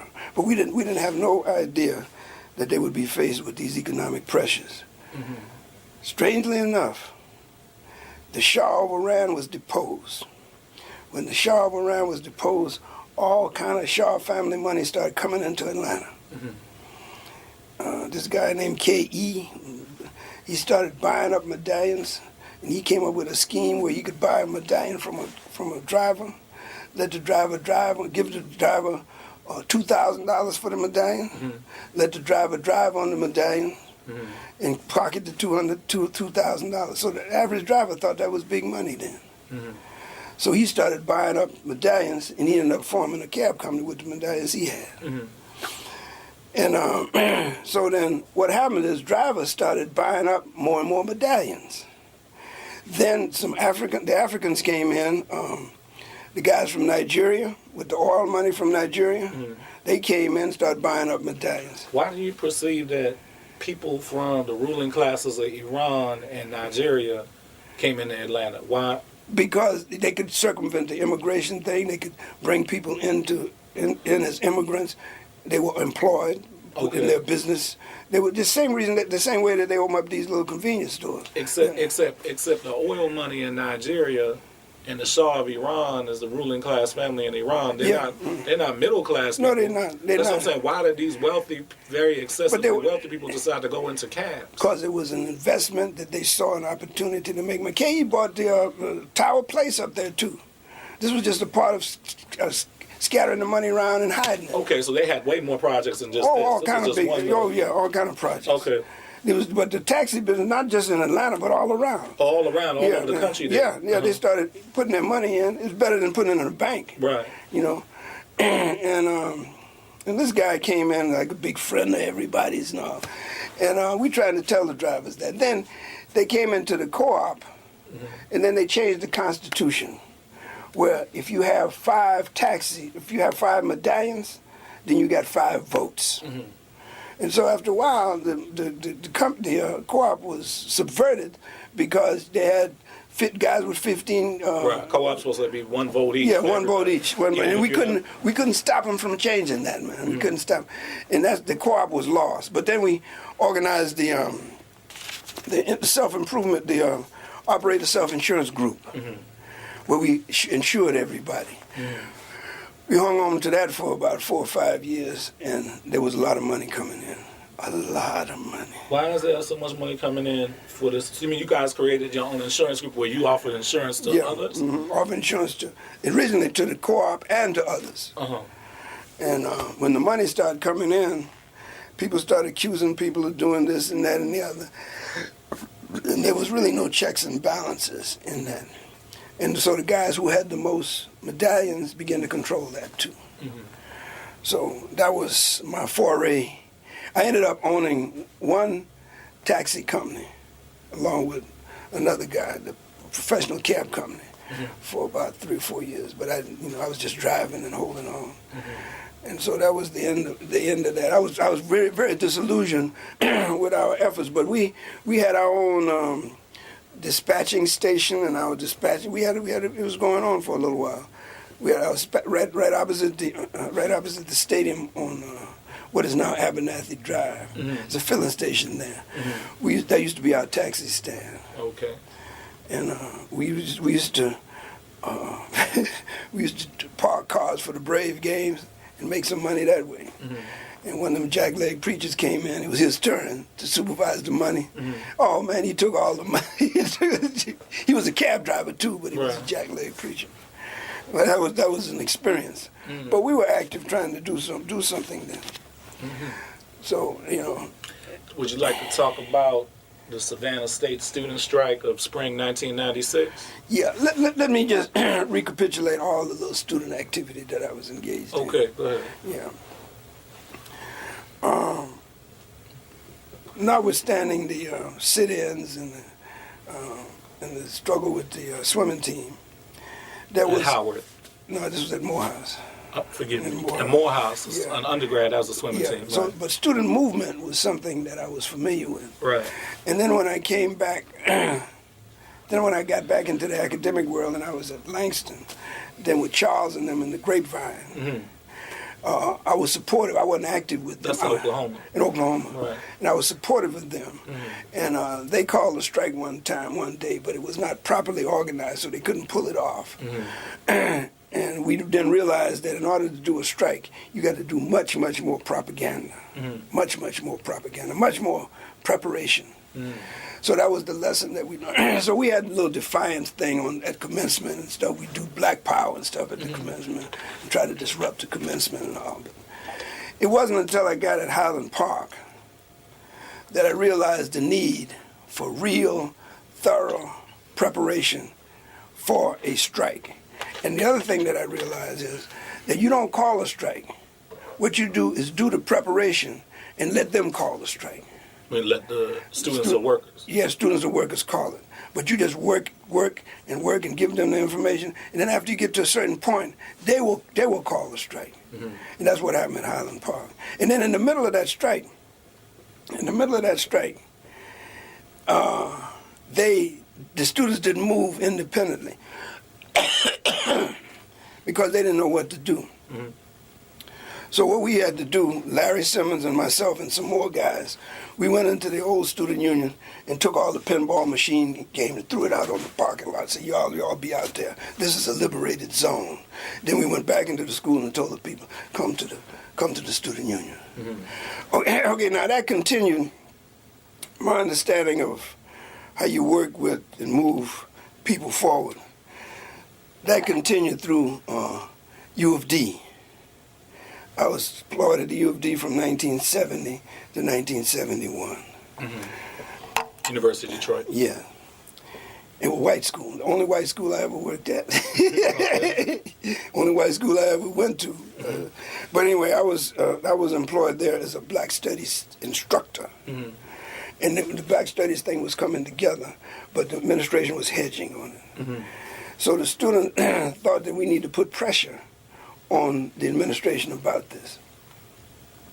We couldn't call a strike because we were a minority. It wasn't no more than about 200 or 300 students, black students on the campus. And most of them were from the ghetto. So we started, and this is where this particular tactic began to develop.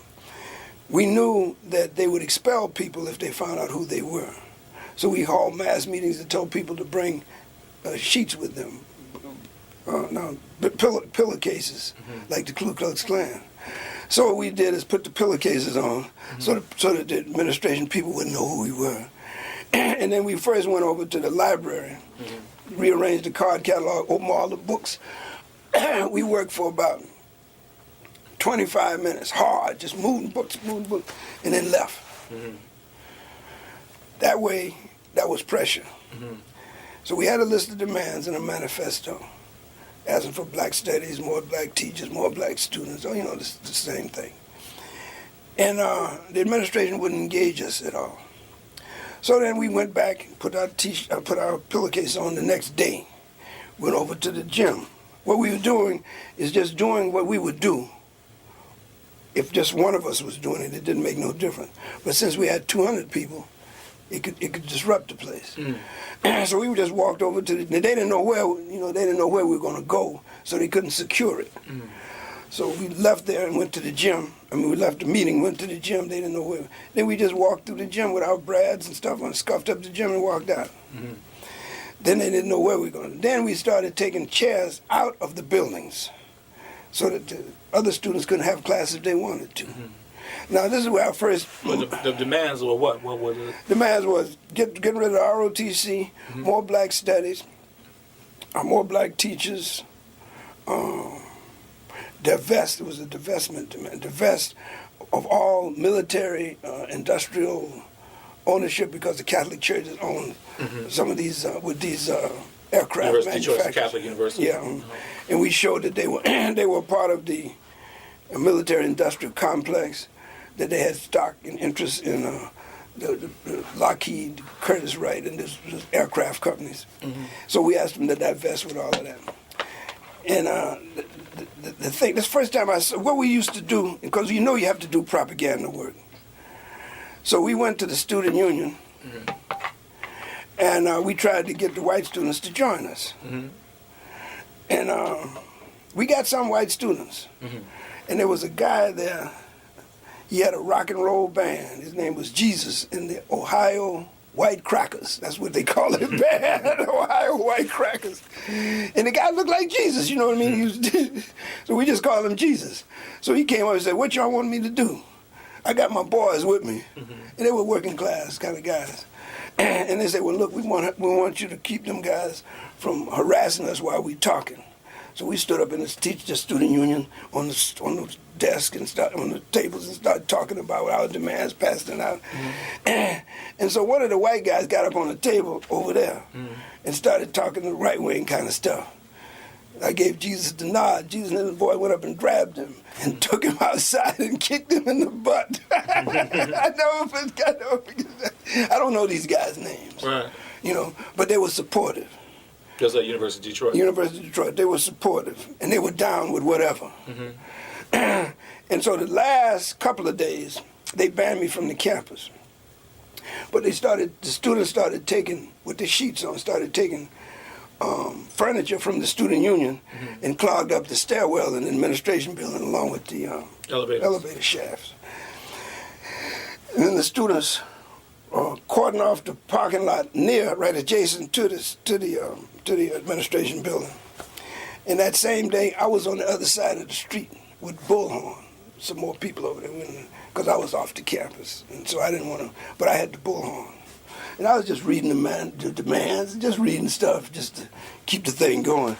And the buses started coming in, man, from all over town. I don't know where they came from or who was on the radio. I think it might have been on the black radio station or something.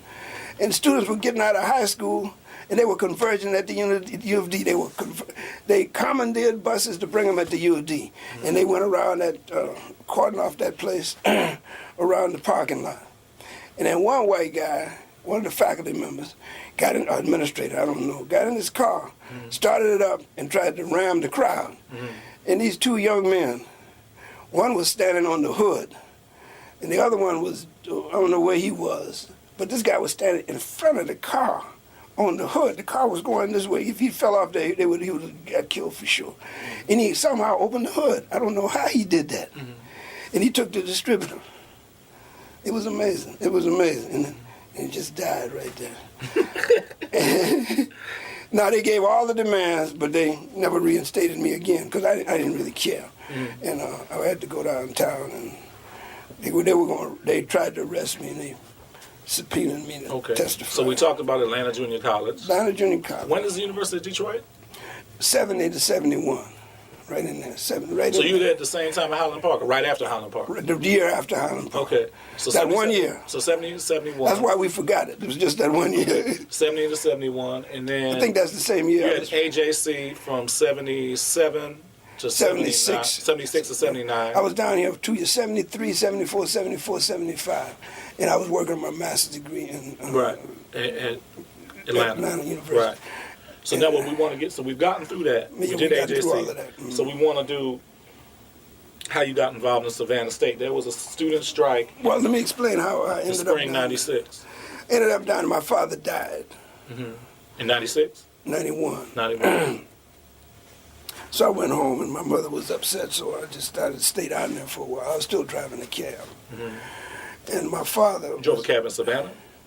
No, I was in Atlanta. In Atlanta, but you go down in the I go Savannah down. area. I even drive my cab down. Oh, okay.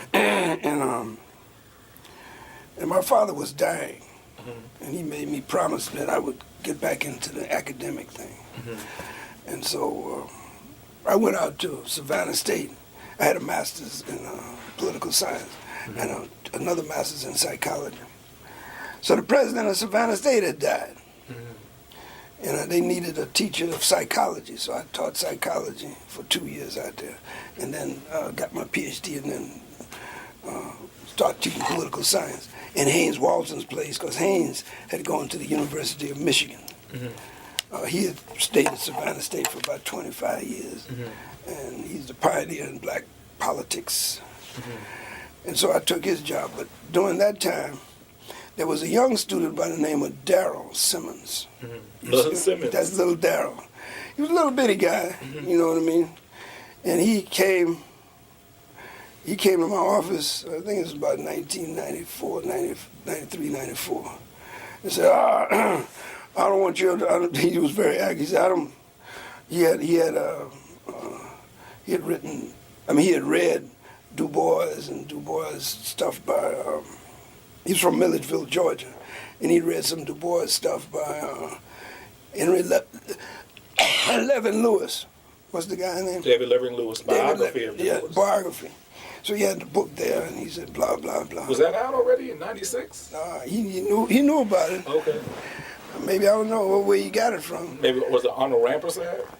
I don't know. Okay, I don't know. We'll check it. We'll double check on that. Yeah, it was Levering Lewis's book out in '96. Okay. But he had been reading something. He was an activist in Milledgeville. And he came here. He said, man, I wanted to get you the wrong idea. I didn't come here to get no damn degree. I came here so I can learn something so I can be a better activist and go back to Milledgeville. And so this boy bothered me and bothered me and bothered me. I started explaining. He knew Kimathi, too. Okay. Kimathi had moved back since then. Right. And he bothered me and kept bothering me about every day he had another question about his history. And so I tried to explain to him how you do organizing work. You heighten the contradictions by giving people information. And so as time went on, I saw this thing getting ripe. The students, the football players was angry about something. I don't even know what they were angry about. The people were angry about the food in the dorm. People were angry about the housing in the dorm. So I told them, I said, wait. Sooner or later, there's going to be some straw that breaks the camel's back. Something's going to happen that's going to bring everybody out. And so sure enough, something happened. The guy who was president of the Student Government Association, he had a girlfriend who was Miss Savannah State. Homecoming Queen. And the president of the school decided to cancel the coronation ball. And he made a lot of the students, the Greeks and everybody, mad. So Darrell came to my office and said, man, you know, these people here mad about some reactionary nonsense, blah, blah, blah, blah. I said, Darrell, what you got to do is write down whatever their demands are. And write down the football players' demand. And the demands from the people unsatisfied with the dorms, with the school lunches, school lunches, all that. Yeah. Darrell said, "Man, that's not. I didn't come here to struggle for that kind of stuff." I said, "Well, then, Darrell, then put that a Black Studies program, and then put getting rid of the president, right, and put all of that together." Right. And he said, "Okay, all right." So he went over there, and sure enough, when Darrell got up to speak at the thing. I wasn't there. Darrell said everybody started acknowledging him, and they asking him what to do. So he said he didn't know what to do. He said, but let's go over and take over the student government, to the administration building. And then it was on. And Darrell was the natural leader somehow of the thing. Mm-hmm. And he always consult with me, and I was trying to tell him, I said, look, Darrell, just make sure that the community is involved in this. People gonna come, preachers gonna come, they're gonna ask you what you tell them to bring you food. And I got that from the Highland Park struggle. Bring you this and bring you that, and tell them and keep the demands out front. Don't let them take it off into no religious revival or nothing. Just keep the demands out front. And the football players, Darrell's a little bitty guy. The football players used to carry Darrell around. So I went over there one time. I just wanted to see how it was. So I went into the building and asked the footballer, I said, have you seen Darrell? He said, oh yeah, the brother's up under there. Let me get him for you. So they held out for about 5 days. They want everything. The president was dismissed. They brought in some more presidents. It was worse. to suppress them. Yeah, it was worse. And the guy came in. But they had the first Black Studies program. Yeah, they had the first Black Studies program in the university system of Georgia. Mm-hmm. And they had appointed me to the initial coordinator, which I lasted for about 2 years. And they iced me from that. But it was. It was. 96 and 98. It was a kind of a throwback from the past. But it was every bit as important as any of those others in the 70s. Mm-hmm. Yeah, it was. So then, somehow, you was at Savannah State for a while, and then you got into this, where you became the head of the faculty senate, somehow. Yeah. Well, what happened was, I was founding the faculty senate along with some other people. Oh, they didn't have a faculty senate? No, they didn't have one. The faculty didn't have no voice at all. So in a way, you founded a teachers union. Well, you can call it that, but myself and about 4 or 5 others. Yeah. Because I didn't, and I just wanted to make sure that faculty had a voice. Mm-hmm. And we one of our first meetings, we helped to, that was trying to get rid of one of the guys, one of the presidents. And while the student strike was going on, we were forming the faculty senate and gave him a no confidence vote. Mm-hmm. And they did remove him. Mm-hmm. His name was Wolf. And this guy was just like Hale, this guy back in Langston. He reminded me a lot of him. Wolf? Last name Wolf? Last name was Wolf. He was an African-American named Wolf? Yeah, his name Wolf. Wolfie with an E on the end. Anyway, this guy, but he had isolated himself. He had done some stuff. He had taken the Savannah State account money out of the local black bank, the Carver State Bank, put it in Sun Trust Bank. In exchange for an interest-free loan on a house that he bought on the island. And so Tybee Island? Yeah. Well, Wilmington Island. Uh-huh. So the black petty bourgeoisie was angry with him for doing that. So he was isolated. And that's one of the reasons that they never did suspend Darrell or anybody or me for that kind of stuff, because he was just unliked by a broad section of people in Atlanta. But this faculty senate does get into a conflict with the next president? Yes, we get in conflict with this president, the next president. And they removed me, and they started, I had tenure too, you know. Well, who was the president that removed you? The president, he's now president of Clark Atlanta University. Same guy? Yeah. What's his name? Brown, Carlton Brown. Carlton Brown. Yeah, and Joseph Silver is his vice president. And so they a team. They was down there. Yeah, they were a wrecking crew. I mean, they came in without even a search. They just violated all the same Board of Regents, violated all the rules that they had, and appointed these guys. So they're a wrecking crew that disrupts any kind of democratic community control of the university. That's right, especially in the face of the.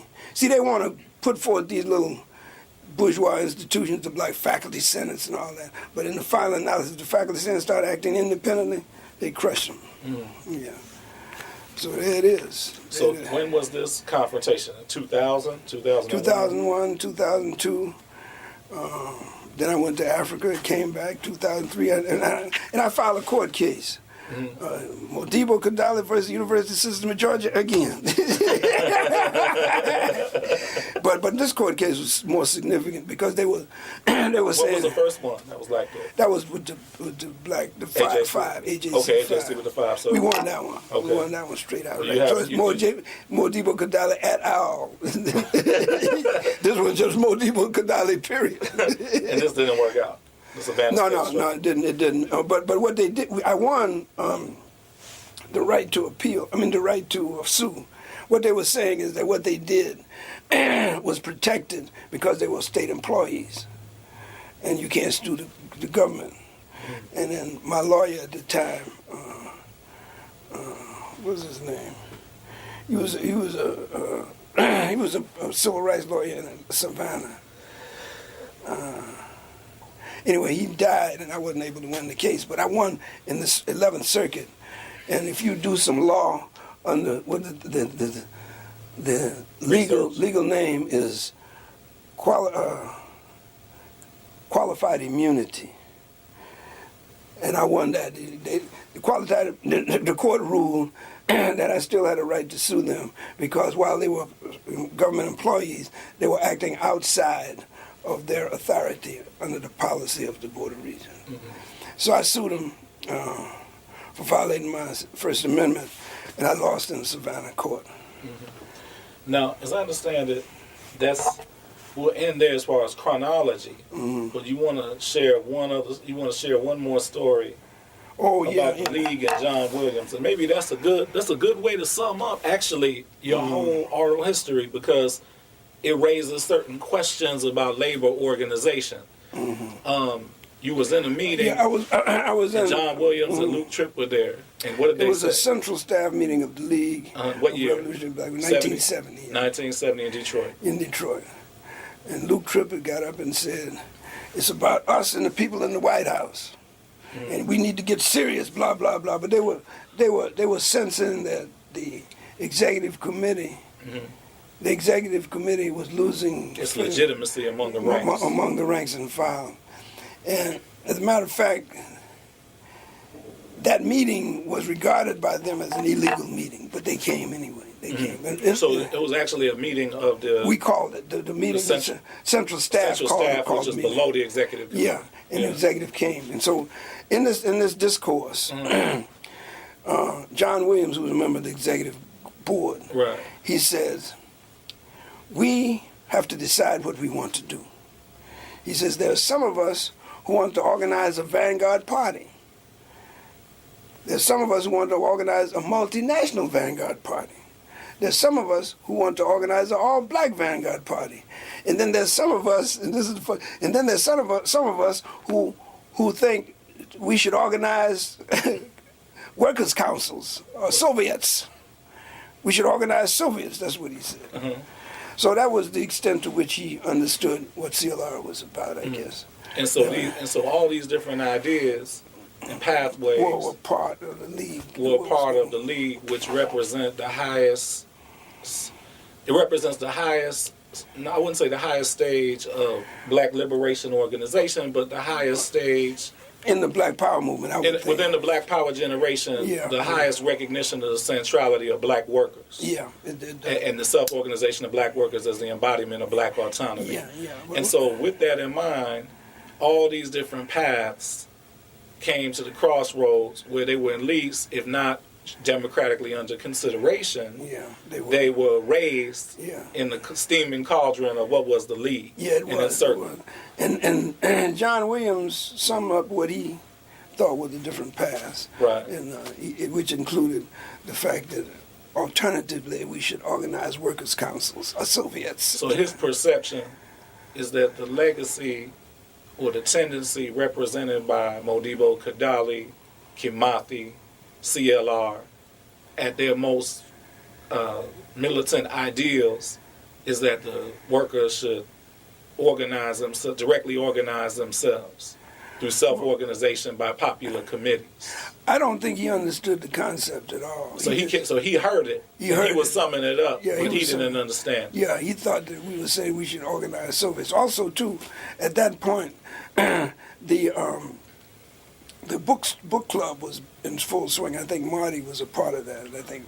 Well, there's a book club that Foreman helped start. Yeah, that was. But you're saying that Marty helped start it. You keep saying Marty. You mean Willie or Marty? I mean Marty. Marty Glaberman of Facing Reality? Yeah, I think he was a part But of it. there's some perception that the know. CP is part of that.